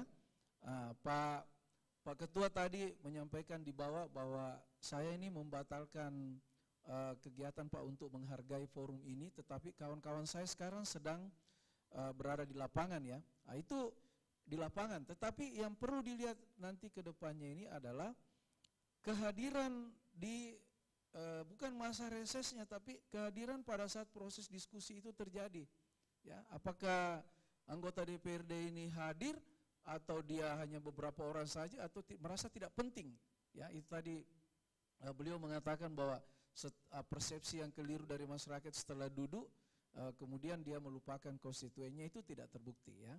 Nah, ini yang perlu dicek nanti. Kemudian yang kedua, Bapak Ibu sekalian, bagaimana sebenarnya kualitas argumentasi dalam rapat pengambilan keputusan itu. Apakah terjadi debat-debat penting? Kita bisa lihat tadi dari foto-foto yang ada, yang disiarkan oleh sekretariat, itu proses-proses diskusi yang hanya dalam bentuk foto, kita tidak melihat interaksinya. Nah, kita kalau mau melihat akuntabilitas politik itu, pada salah satu indikatornya adalah kualitas argumentasi, ya, penguasaan masalah. Ya, jangan sampai DPRD itu tidak menguasai masalah, ya, dan terkesan hanya sekedar hadir lalu tidak menyampaikan pendapat. Jadi ini perlu diteliti, ya. Nah, saya tidak ingin menjustifikasi DPRD Kota Makassar, tetapi ini adalah saya menawarkan indikator-indikator ini untuk ke depan. Nah, kemudian mutu dan kualitas interaksi komunikasi yang terjadi. Mutunya, kualitasnya seperti apa. Dan yang terakhir adalah apakah DPRD kota juga memiliki dokumentasi tentang pemberian sanksi, ya, atau reward. Kalau pemerintah kota itu menjalankan apa yang menjadi amanahnya, diberikan reward. Tapi kalau tidak, apakah ada sanksi misalnya? Ya, itu yang kita perlu teliti nanti lebih dalam. Nah, karena itu teman-teman sekalian, ada dua dimensi yang kita harapkan nanti ke depan sebagai pengendalian, yaitu melihat pada sumber pengendaliannya dengan derajat pengendalian yang ada. Jadi apakah internal dan eksternal organisasi itu bisa melakukan hal yang sama. Sehingga dimensi akuntabilitas itu bisa kita lihat pada DPRD Kota Makassar pada aspek transparansinya, liability-nya, controllability-nya, kemudian responsibility dengan responsiveness. Ini dimensi-dimensi yang mudah sekali diamati oleh teman-teman di pemerintah kota yang berinteraksi, juga teman-teman dari media. Bisa melihat ini sejauh mana, ya. Nah, sehingga pada pola-pola interaksi ini nanti mudah-mudahan kita ke depan nanti, karena ini sudah masih ada waktu ya Pak Rudianto sampai September ya. Nah, insya Allah kalau memang ke depan ini tahun 2024 ini yang dinamikanya luar biasa ya, tentu kita akan melihat sejauh mana DPRD ini bisa mengakhiri masa jabatannya ya dengan menunjukkan bahwa derajat akuntabilitas politik itu memang sangat tinggi di Kota Makassar, dan itu ditandai dengan pola-pola interaksi, pola komunikasi, moral conduct ya, kemudian dari aspek akuntabilitas lainnya. Nah, pada kesempatan akhir ini Bapak sekalian, saya ingin menunjukkan bahwa ada 5 elemen akuntabilitas yang sering kita gunakan, dan akuntabilitas politik itu berkaitan dengan bagaimana dukungan elit politik terhadap akuntabilitas pemerintahan. Jadi tadi beliau sudah menyampaikan, Pak Ketua, bahwa kita tidak hanya sekedar mengawasi sekarang. Jadi fungsi pengawasan itu tetap jalan, tapi tidak sekedar mengawasi, tetapi lebih dari itu. Ya, kita mengontrol, memberikan dukungan dan lain sebagainya. Nah, saya kira itu yang ingin saya sampaikan pada kesempatan yang baik ini, dan ini hasil-hasil survei yang sudah dibuat. Intinya bahwa beberapa quote terakhir ini menunjukkan Bapak Ibu sekalian, kalau kita lihat apa yang disampaikan oleh Gandhi, bahwa memang kalau kita bicara akuntabilitas, kita akan bicara tentang melakukan sesuatu yang benar atau melakukan sesuatu yang tidak benar. Berarti di situ ada dimensi moral, ya, dimensi moral. Dan Gandhi mengatakan bahwa moral itu tidak bisa dipatahkan, ya, atau diupayakan untuk dihilangkan oleh melakukan kekuasaan apapun, authority apapun. Kalau misalnya dia sudah tercatat dia melakukan kebaikan, maka kau tidak bisa menghentikan itu. Tapi kalau dia dikenal melakukan keburukan, maka kau juga tidak bisa menghentikan itu. Tidak ada cara untuk menghentikan ini. Karena itu memang semua anggota DPR ini, anggota DPRD maksud saya, memang harus melakukan hal-hal yang baik terus menerus sepanjang dia diberi amanah oleh rakyat ya untuk menjalankan tugas-tugas sebagai perwakilan mereka di DPRD. Jadi moral ini nggak bisa dia ya. Kemudian Stephen Covey mengatakan akuntabilitas itu melahirkan kemampuan untuk merespon ya. Begitu juga Najwa Shihab. Nah, beliau mengatakan transparansi merupakan hal yang genting, tapi akuntabilitas itu menjadi begitu penting. Jadi memang cara kita mempertanggungjawabkan apa-apa yang harus kita lakukan itu tidak bisa tidak. Anggota DPRD ya, mulai dari pimpinan sampai dengan seluruh anggotanya itu memang harus punya kemampuan untuk bertanggung jawab terhadap amanah yang diberikan dari masyarakat. Ya, Christine mengatakan kamu bertanggung jawab atas tindakanmu, keputusanmu, hidupmu, dan tidak ada orang lain selain kamu yang bisa melakukan itu. Jadi ketika amanah sudah di tangan, maka sebenarnya apapun yang dilakukan oleh person to person dalam partai politik itu, yang mewakili partai politiknya, dia bertanggung jawab terhadap dirinya sendiri.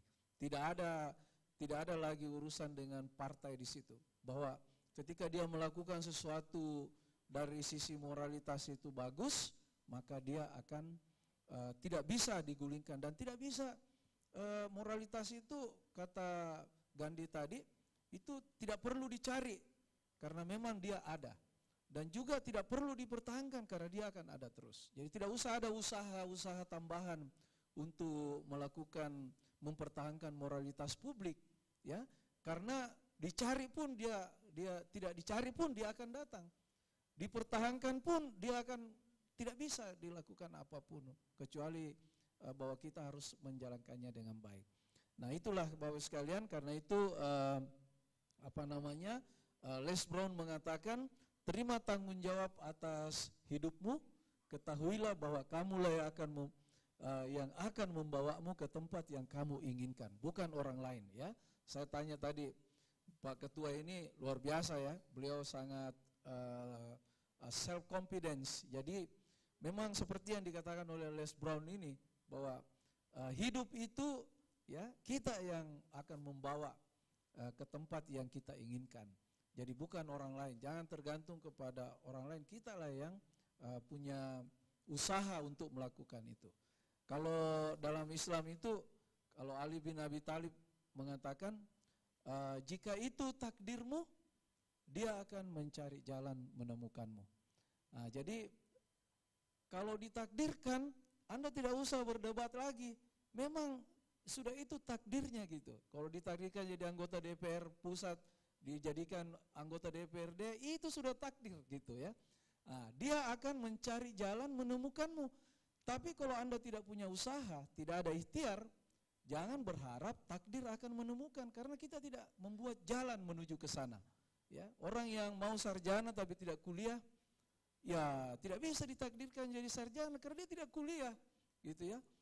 Mau jadi apa saja, tidak mau melakukan sesuatu yang nggak bisa. Karena itu kitalah yang bertanggung jawab dengan diri kita. Nah, kesimpulannya yang terakhir di slide yang terakhir ini adalah bagaimana memperkuat peran DPRD di masa depan. Untung saya sudah bikin materi ini sejak semalam ya. Pak Ketua tadi mengeluhkan juga tentang beberapa aspek, Pak Sekwan, juga Pak Dahyal, ini kita bekerja benar-benar dengan situasi yang ada, dinamika ya, kekuatan fiskal kita yang terbatas, padahal di mana-mana kita melihat bahwa anggaran belanja untuk DPRD itu memang harus proporsional. Jadi anggaran belanja untuk penunjang DPRD itu harus proporsional. Kemudian yang kedua, kalau mau bagus nanti DPRD ke depan itu adalah dukungan sumber daya manusia harus yang berkualitas. Jadi anggota DPRD dan juga sekretariat DPRD adalah SDM yang berkualitas. Ya, kita melihat sekarang di pinggir jalan itu banyak sekali foto-foto calon ya, yang mencoba membangun jalan supaya takdir menemukannya, ya. Tapi ya itulah usaha-usaha yang kita lakukan. Tinggal sekarang kalau memang itu takdirnya dan SDM-nya kurang berkualitas, kita perbaikilah nanti ke depan ya. Tapi kalau memang bisa kita menemukan sesuai dengan SDM berkualitas, itu keren banget gitu ya. Kemudian menciptakan iklim politik yang kondusif, karena di mana-mana saya kira kita tidak akan bisa bekerja kalau terjadi kekacauan ya. Indikator untuk membangun itu ada kedamaian, dan di situ kedamaian itu kalau situasinya kondusif gitu ya. Apalagi kita melihat ini, sepanjang yang saya ketahui memang kemesraan antara pemerintah Kota Makassar dengan DPRD ini terus terjalin ya. Mungkin karena sekretariat DPRD-nya ini di bawah Pak Dahyal juga memiliki kemampuan mengantisipasi apa saja ya, sehingga ini terjadi komunikasi yang sangat bagus ya, komunikasi yang intens dengan dinamika kota yang luar biasa. Itu yang kita harapkan. Kalau tidak ada iklim politik yang kondusif, kita tidak bisa merasakan manfaat dari keberadaan DPRD itu, dan juga apa keberadaan dari pemerintah kota.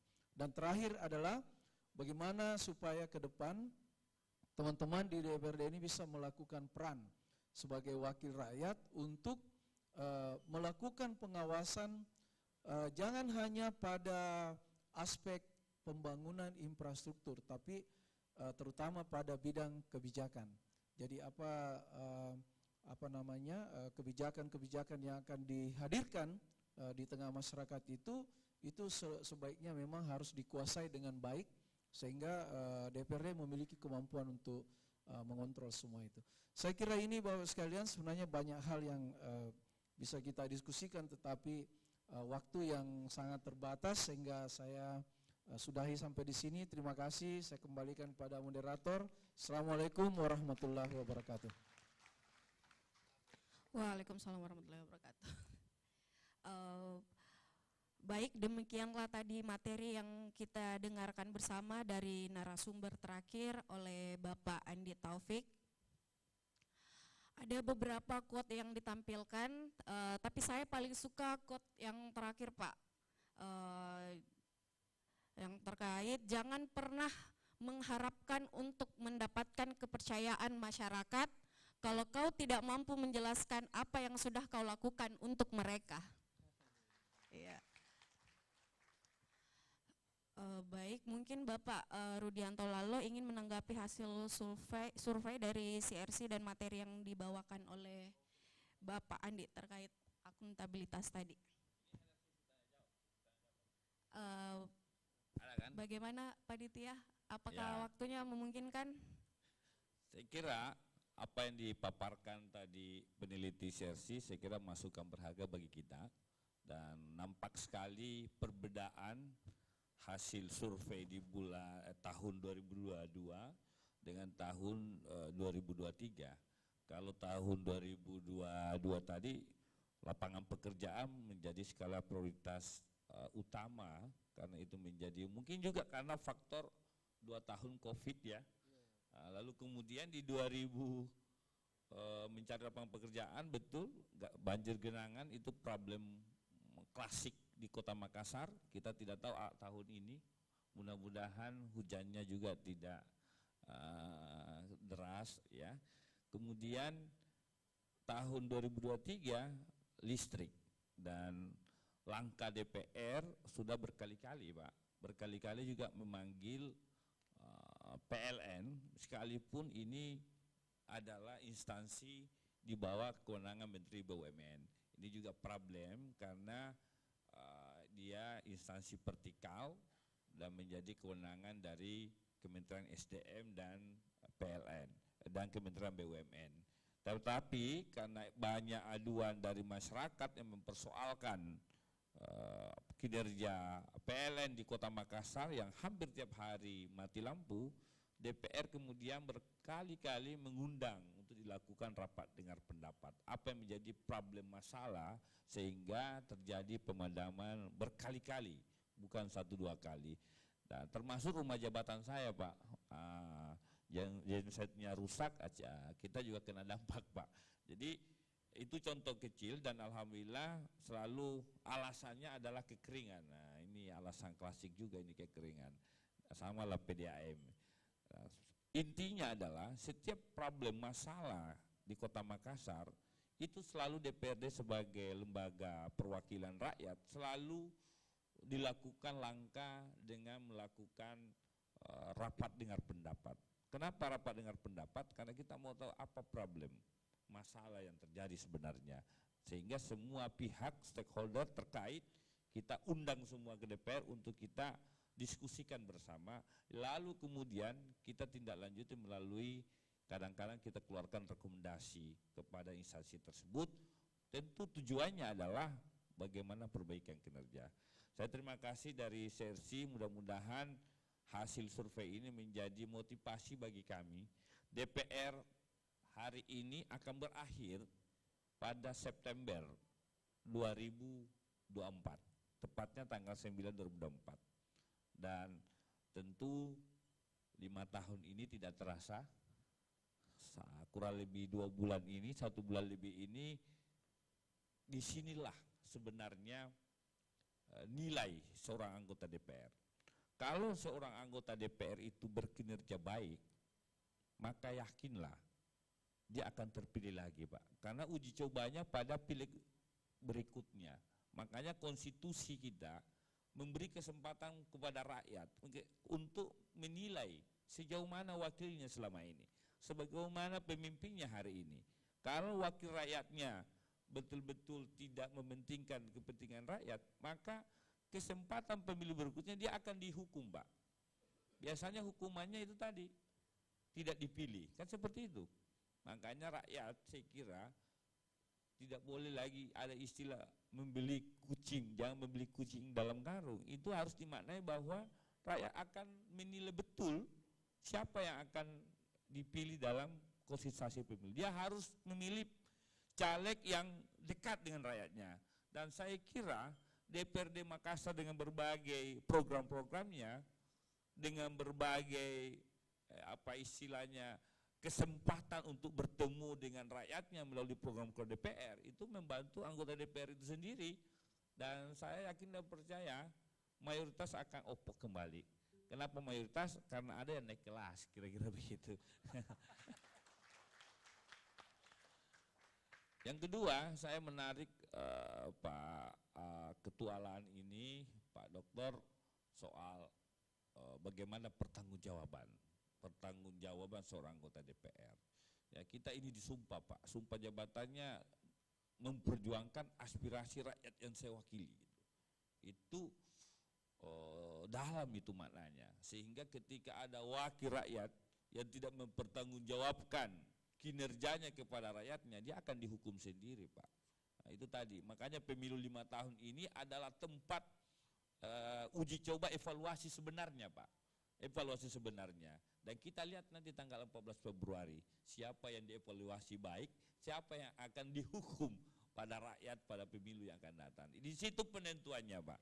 Dan saya melihat, kalau lihat kinerja yang dipaparkan survei tadi, dengan angka 6, itu berarti kalau 6, apa Pak namanya?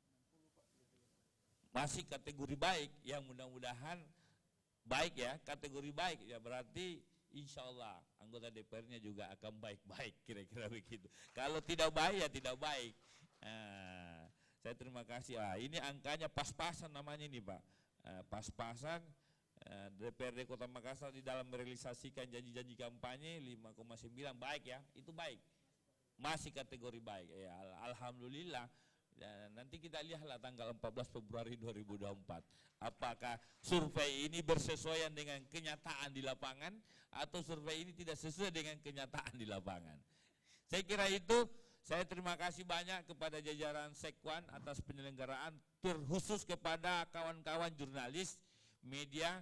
DPR hari ini tidak bisa dilepaskan oleh media. Makanya kegiatan di DPR, Pak Ketua Lahan, saya sampaikan semua harus dipublikasikan. Ya, saya selalu mengatakan kegiatan yang tanpa dipublikasikan itu sebagai makan tanpa minum, Pak. Bayangkan kalau makan tanpa minum. Kalau kegiatan DPR tanpa pemberitaan media, untuk apa, Pak? Ya kita-kita aja yang tahu, bagaimana masyarakat tahu. Nah, inilah tugas kita, kesekwanan, supaya semua kerja-kerja kedewanan bisa sampai ke masyarakat, agar masyarakat tahu. Nah, kita tidak mau DPR dianggap tidak terbuka, apalagi sudah ada yang mengatur tentang undang-undang keterbukaan informasi publik, sehingga betul-betul publik harus tahu 50 anggota DPR ini kerjanya apa, Pak. Nah, kalau saya lihat sih kerjanya baik-baik saja, Pak. Nah, apalagi undang-undang pemerintahan daerah sekarang yang menempatkan posisi kepala daerah dan DPR sebagai bagian dari penyelenggara pemerintahan yang satu kesatuan, ibarat seperti suami istri, Pak. Ya, memang kalau suami istri berantem ributnya bahaya, Pak. Sama lah kalau wali kota ribut dengan DPR itu bahaya juga Pak, karena menyangkut. Nah, tapi kalau kepentingan rakyat, saya kira dia akan harmonis, karena tujuannya adalah untuk rakyat. Saya kira itu, terima kasih. Assalamualaikum warahmatullahi wabarakatuh. Baik, itulah tadi tanggapan dari Bapak Rudianto Lalo terkait survei dan materi akuntabilitas politik dalam penyelenggaraan pemerintah daerah. Karena masih ada waktu, saya buka sesi tanya jawab untuk 3 orang penanya. Oh, maaf, 1 sesi saja.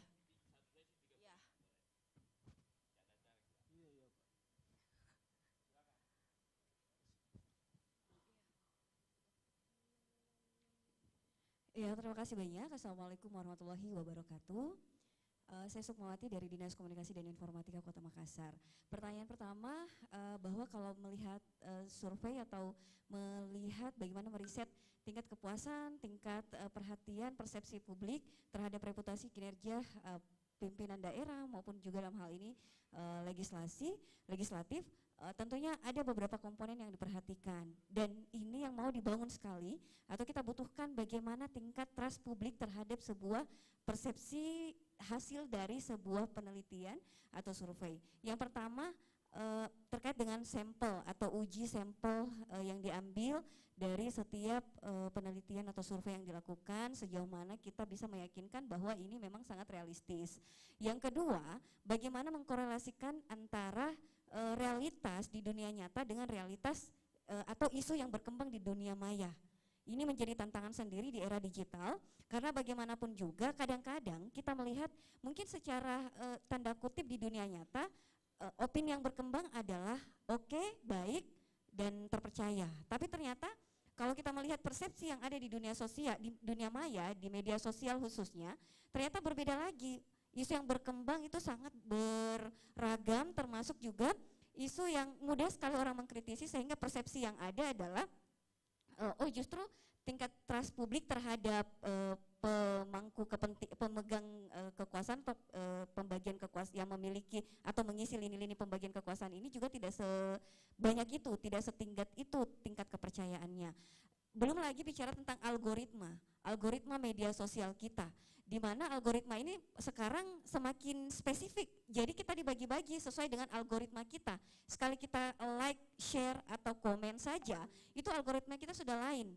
Sudah kita difokuskan di situ. Nah, bagaimana kita melihat semua ini mengaitkannya dengan satu isu bahwa tingkat kepercayaan publik ini memang naik, turun, atau stagnan di situ saja. Terima kasih banyak. Assalamualaikum warahmatullahi wabarakatuh. Oke, baik. Apakah masih ada penanya 2 orang lagi? Oke, ada di belakang yang pakai baju merah.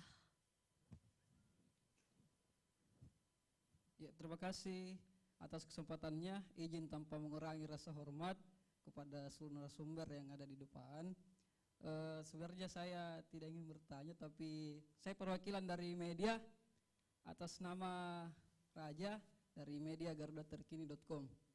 Yang menarik apa yang disampaikan Pak Ketua tadi, bahwa benar sekali bahwa media itu bagaikan makan tanpa minum.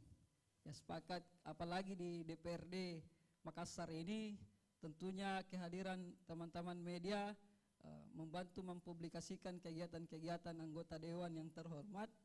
Tentunya take and give-nya antara dewan itu sendiri dan pilar dari media ataupun press itu sejalan dan kolaboratif. Nah, titik daripada pertanyaan saya selaku jurnalis, sebagai anggota dewan tentunya yang akan naik kelas, kita kenal Pak Ketua ini ya dengan tagline anak rakyat. Ya, tentunya kita berdoa sama-sama semoga beliau betul-betul naik kelas. Ya. Amin, Allahumma amin ya Allah. Ya.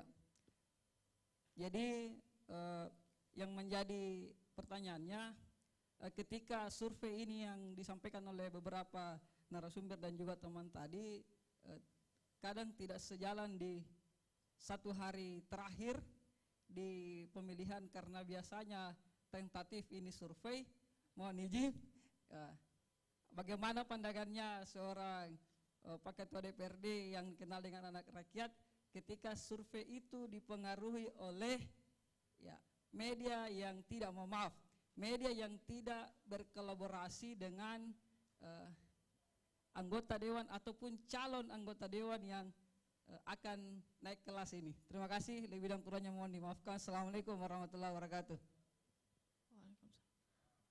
Baik, satu penanya lagi. Apakah masih ada penanya? Ya, kalau memang tidak ada, saya tutup sesi pertanyaan ini. Oke. Baik, mungkin penanya untuk pertanyaan pertama akan dijawab oleh Bapak Andi Wahyudi dari CRC. Sekaligus closing statement. Terima kasih. Oke, baik, terima kasih banyak. Saya kira ini pertanyaan yang sangat bagus dari Ibu Sukawati dari Infocom ya, Ibu Sukawati. Izin merespon terkait dua hal. Yang pertama, apa sih ukuran bahwa sampel itu dianggap valid? Nah, ini pertanyaan kan begitu. Apa sih ukuran? Kita hanya mewawancarai 400 orang. Apa ukurannya sehingga kita bisa meyakini 400 orang itu mewakili populasi Kota Makassar? Kan itu ya, pertanyaannya begitu ya. Nah, sebenarnya ilmu sampel itu ilmu saintifik Bapak Ibu. Itu sudah dipelajari di ruang-ruang kuliah. Saya ekonomi memang sudah mempelajari itu tentang teknik penentuan sampel dan sekali banyak sekali teorinya Bu. Teori tentang ukuran-ukuran sampel, misalnya oleh Slovin dan seterusnya. Bahkan misalnya kalau kita berkaca ke survei nasional itu respondennya cuma 1.200 untuk memprediksi mewakili sekian juta penduduk Indonesia. Nah, apa yang bisa meyakini kita bahwa sampel itu mewakili populasi? Setidaknya salah satu pendekatan yang kita lakukan adalah karakteristik sampel tidak boleh berbeda jauh dengan karakteristik populasi. Harus ada dalam rentang margin error survei. Kalau misalnya suatu survei, margin errornya katakanlah 3,2%, maka perbedaan karakteristik sampel dan populasinya, karena sampelnya itu diambil secara acak, ketika hasil surveinya kemudian dibandingkan dan data populasinya, tidak boleh melebihi margin error Bapak Ibu. Kalau dia melebihi margin error, maka teknik penarikan sampelnya perlu dipertanyakan. Gitu. Karena bisa dua error terjadi Bapak Ibu, bukan hanya margin error, bisa juga karena human error. Human error itu adalah kesalahan orang ketika dia mengambil data, bukan pada proses pengambilan datanya. Gitu. Nah, untuk memastikan bahwa sampel ini valid, salah satunya adalah memastikan karakteristik sampel tidak berbeda jauh dengan karakteristik populasi. Karakteristik sampel itu apa Bapak Ibu? Satu misalnya, dari sisi sebaran tempat tinggal. Kalau banyak penduduk yang tinggal di kecamatan A, kalau kita mengambil sampel sedikit di situ, sudah pasti sampelnya bias. Tidak mewakili. Apalagi, misalnya dari sisi pekerjaan. Kalau dalam domisili di suatu wilayah, banyak petaninya, kemudian ternyata ketika kita ambil sampel, petaninya cuma sedikit, maka pasti sampelnya bias. Gitu. Itu salah satu Bu, caranya. Makanya, dalam setiap survei itu, menurut saya, idealnya itu selalu memunculkan dulu validasi sampel terhadap populasi. Termasuk bagaimana metodologi penentuan sampelnya. Kita pun sebagai masyarakat harus pintar membaca survei. Banyak survei yang diperbandingkan dengan hasil yang berbeda. Kita tidak bisa menarik kesimpulan bahwa survei ini salah, survei ini benar. Tetapi kita harus bandingkan dulu. Satu, apakah sampelnya reliable untuk dibandingkan? Apakah metode penentuan sampel tidak akan ada misalnya survei di medsos dengan survei di seluruh masyarakat. Tentu hasilnya berbeda karena pengguna medsos berbeda dengan masyarakat yang secara umum. Karena survei menunjukkan bahwa hanya sekian persen masyarakat yang menggunakan medsos dan umumnya adalah tinggal yang di kota berpendidikan tinggi. Itu juga yang menjawab pertanyaan kedua Bu, bagaimana cara kita membandingkan isu-isu yang berkembang di media sosial dengan isu-isu yang berkembang dalam realitas masyarakat kebanyakan. Karena pengguna medsos berbeda. Makanya Bapak Ibu kalau misalnya ini survei ya, Kalau misalnya ada survei yang mengatakan bahwa yang si A unggul di survei media sosial ini, tapi hasilnya tidak, ya karena memang mungkin tidak banyak orang yang menggunakan media sosial. Itu satu, Bu. Harus lihat karakteristik sampelnya. Yang kedua, Ibu harus memastikan bahwa ketika metode penarikan sampelnya itu benar, orang-orang yang menjalankan turun ke lapangan itu harus benar. Makanya dibutuhkan quality control. Nah, survei-survei itu harus memunculkan bahwa ada spot check, quality control secara berlapis yang kita lakukan meskipun tidak semua, tapi katakanlah kita ambil 20%. Mendatangi kembali orang yang pernah diwawancarai itu untuk memastikan bahwa apakah surveyor dari lembaga survei yang melaksanakan survei itu betul-betul menjalankan surveinya dengan baik. Karena kalau surveyor itu mau nakal, banyak cara, Bu. Dia isi sendiri di bawah pohon. Ya kan? Siapa yang tahu? Hanya dia dan Tuhan yang tahu bahwa dia melaksanakan kerjanya dengan benar atau tidak. Atau misalnya dia mau datang menemui orang yang akan diwawancarai, orangnya tidak ada. Dia katakan tidak usah, gantikan saja, ibu saja yang menjawab, tapi seolah-olah sebagai ini. Kan bisa ya? Bisa begitu Bapak Ibu. Makanya memang ini kerja-kerja seperti ini memang harus dipastikan bahwa selain margin error surveinya harus benar, human errornya juga tidak terjadi. Itu Bapak Ibu respon saya. Terima kasih, sekian, assalamualaikum warahmatullahi wabarakatuh. Langsung saja kali ya. Baik, saya tertarik wartawan tadi yang soal bagaimana kerjasama media dengan DPR, yang saya analogikan tadi bagai makan tempat minum. DPR ini kalau tidak salah tahun ini kurang lebih ratusan media, Pak. Ada ratusan media ya, Kak Humas ya. Ratusan media yang kerjasama dengan DPRD dalam rangka penyebarluasan tentu kinerja DPR. Ya, kerjasama dimaknai sebagai kemitraan itu dimaknai sebagai agar kerja-kerja kedewanan itu bisa nyampe ke masyarakat, dipublikasi. Jangan dimaknai negatif, tapi dimaknai positif. Karena salah satu fungsi media juga adalah fungsi controlling tadi. Ya, dia berhak menulis apa saja tentang kinerja DPR. DPR misalnya kayak beberapa DPR kayak media Tribun misalkan mengangkat anggota DPR ada yang tertidur main main game, main apa, itu kan bagus sekali sebenarnya supaya itu bisa menjadi catatan-catatan bagi DPR ketika teman-teman DPR masuk di rapat paripurna, rapat anggaran, rapat Bapemperda misalkan betul-betul serius rapatnya gitu kan. Jangan memang karena ada CCTV di mana-mana, ada media, ada kamera di mana-mana. Itu pentingnya kontrol, Pak, untuk kerja-kerja kedewanan. Kita berharap media seperti itu, tetapi yang objektif. Sekali lagi objektif ya. Media harus objektif, Pak, independen. Dia tidak boleh tendensius yang kemudian misalkan mencari-cari kesalahan yang ujungnya fitnah misalkan. Ya kita tidak mau media seperti itu tentunya. Tapi kalau media yang mengkritik, membangun, mengungkap fakta di lapangan apa adanya, itu kita suka, Pak.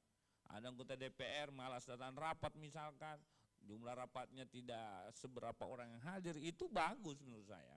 Dan seperti itulah harusnya supaya DPR ini kan hakikat lembaga DPR ini lembaga pengawas, Pak. Dia mengawasi kerja eksekutif, kekuasaan eksekutif. Kalau bicara 3 cabang kekuasaan, eksekutif, legislatif, yudikatif. Nah sekarang lembaga pengawas, siapa yang mau mengontrol DPR? Siapa yang mau mengawasin DPR? Ya tentu kita berharap yang utama sekarang adalah teman-teman media, teman-teman jurnalis itu tadi. Kalau ditanya bagaimana sekarang supaya nanti anggota DPR nanti terpilih lagi di isunya misalkan, ya saya kira semua anggota DPR punya cara metode sendiri ya dalam mengukur kemampuan mereka sendiri. Saya kira orang yang dekat dengan masyarakat maka tentu dia akan mendapatkan kepercayaan dari masyarakat, itu kaca kuncinya. Saya kenapa berani naik kelas sendiri, karena saya meyakini siapa yang dekat dengan masyarakat maka dia akan memenangkan pertarungan, sederhana saja. Kalau dipikir-pikir ketua lang enak juga jadi ketua DPR, tapi saya ini alhamdulillah di DPR 2 periode boleh tercatat rekor juga sebenarnya. Sudah jadi anggota, sudah jadi wakil ketua, sudah jadi ketua. Kebetulan di DPR itu hanya ada 3 status keanggotaan. Anggota, wakil ketua, ketua. Semuanya saya sudah pernah duduki. Nah, apalagi yang saya mau cari di situ, menurut saya sudah hidup yang tidak dipertaruhkan tidak bisa dimenangkan. Kata siapa itu? Quote itu. Sama, saya mengutip selalu itu kata-kata Profesor Ahmad Amiruddin, Gubernur Sulawesi Selatan dan mantan Rektor UNHAS.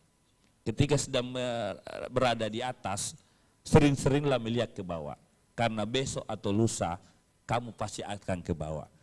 Makanya saya bikin quote sendiri, Pak. Tinggalkan jabatanmu sebelum jabatan itu meninggalkanmu.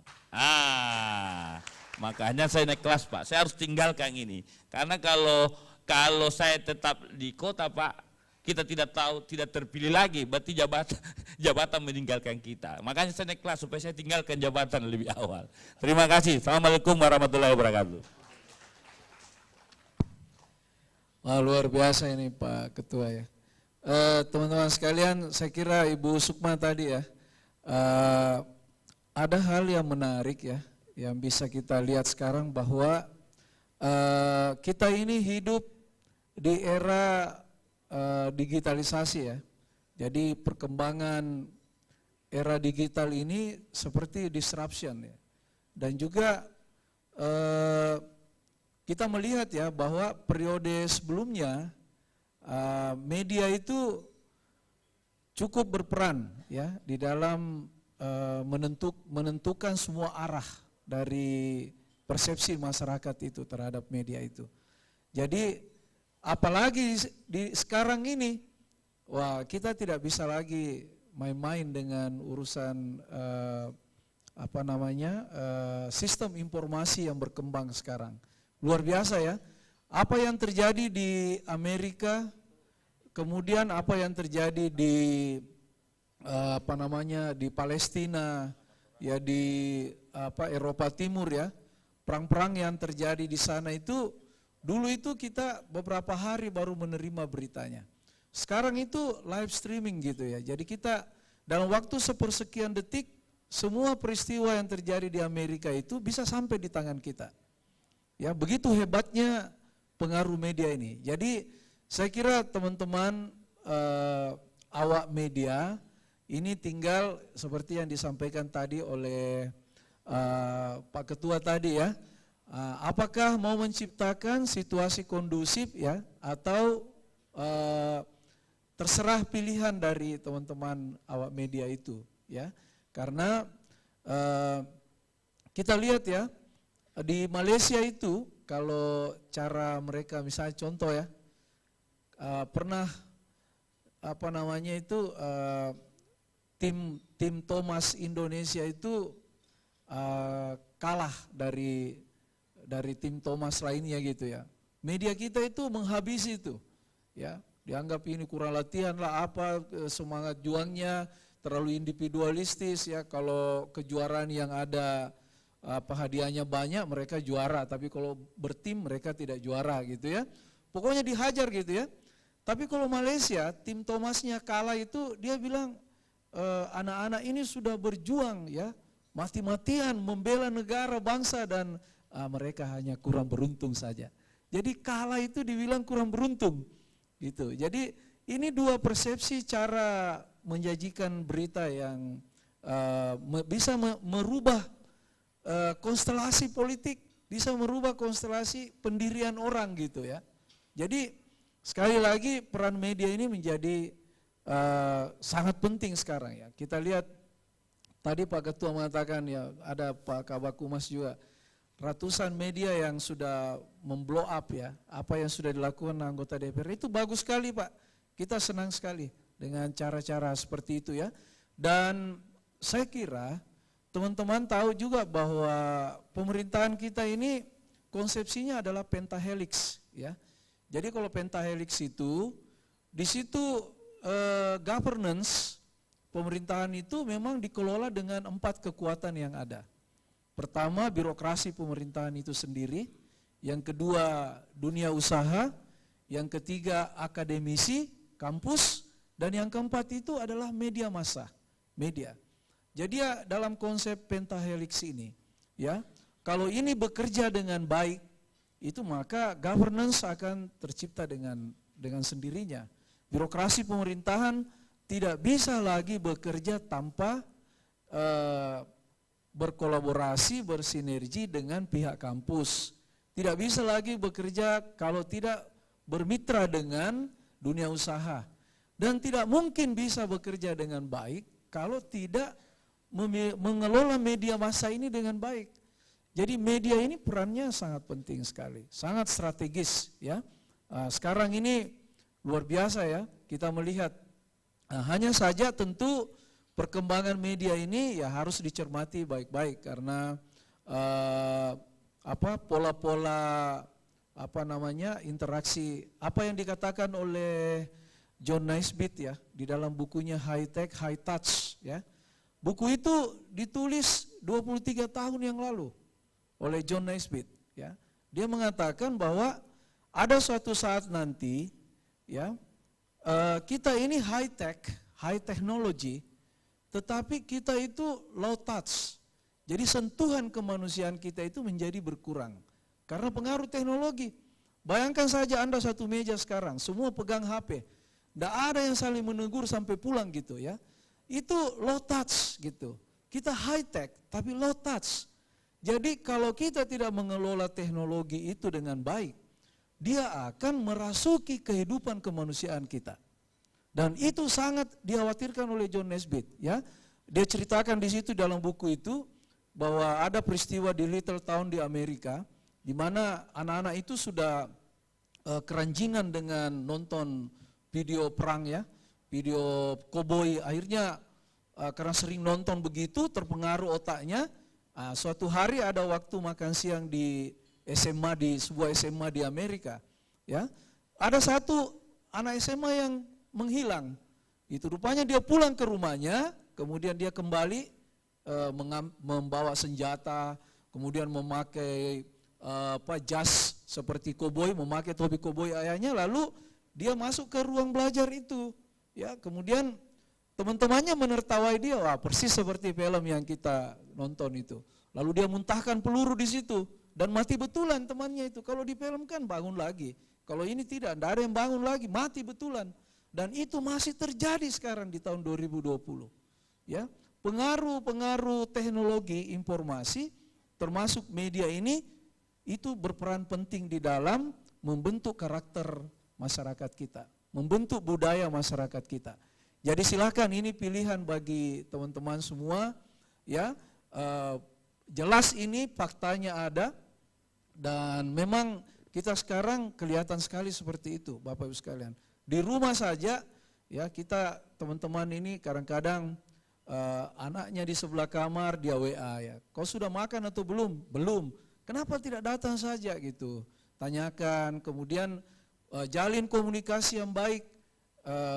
Ada waktu anak-anak itu yang kita peluk dengan erat ya, alirkan energi kehangatan positif kita ke dalam tubuhnya ya. Jangan selalu WA saja terus. Tadi WA nomor 1 untuk ini ya, menanyakan sudah makan, WA menanya, kenapa enggak langsung aja gitu ya. Jadi kita sudah mulai kehilangan namanya low touch ya. Sentuhan kemanusiaan kita itu mulai berkurang. Jadi saya perlu menambahkan ini sebagai peringatan buat kita semua bahwa meskipun kita high tech, jangan sampai kita low touch. Harus high tech dan juga high touch ya. Sentuhan kemanusiaan kita harus tetap jalan. Jangan mau dikendalikan di bodoh-bodoh di apa. Teknologi ini luar biasa pengaruhnya, luar biasa, enggak usah tanyakan lagi. Tapi jangan sampai sentuhan kemanusiaan kita menjadi berkurang. Hati-hati Kek ya. Saya kira itu yang ingin saya sampaikan sebagai tambahan teman-teman dari media yang luar biasa. Ya silahkan menafsirkan apa yang saya sampaikan ini ya. Yang jelas bahwa apapun itu yang kita baca, kita mesti hati-hati sekarang. Jangan sampai itu justru memperburuk karakter kita dan membuat budaya kita ya. Banyak orang yang suicide, bunuh diri karena media ya, dibully lalu dia bunuh diri. Ada yang dibully jatuhkan dirinya dari lantai 12. Ada yang pengaruh media ini luar biasa. Ya, pengaruh media luar biasa. Jadi hati-hati kita dengan situasi seperti itu dan mari kita bangun komunikasi yang lebih kondusif dan perbanyak touch gitu ya, sentuhan-sentuhan kemanusiaan kita supaya kita tidak kehilangan kesempatan untuk bisa menebar kebaikan itu. Saya kira itu dan mohon maaf kalau ada kekurangan. Terima kasih. Assalamualaikum warahmatullahi wabarakatuh. Baik, terima kasih. Saya rasa semua pertanyaan sudah dijawab oleh narasumber. Demikianlah acara diskusi publik yang bertema akuntabilitas politik dalam penyelenggaraan pemerintahan daerah. Terima kasih untuk para narasumber yang telah hadir hari ini. Jadi media ini sangat berperan penting dalam menentukan semua arah dari persepsi masyarakat. Itulah di era sekarang kita tidak bisa main-main dalam memberikan informasi. Tadi ada quote sedikit dari Bapak Rudianto Lalo, tinggalkan jabatanmu sebelum jabatan itu meninggalkanmu. Baik, terima kasih. Sekian. Wabillahi taufiq wal hidayah. Wassalamualaikum warahmatullahi wabarakatuh.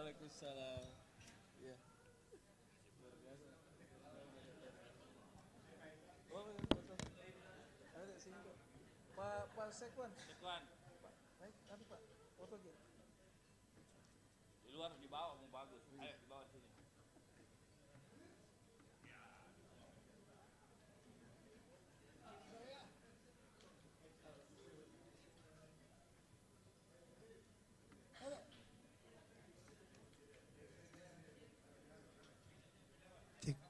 Tabe berdiri ki semua.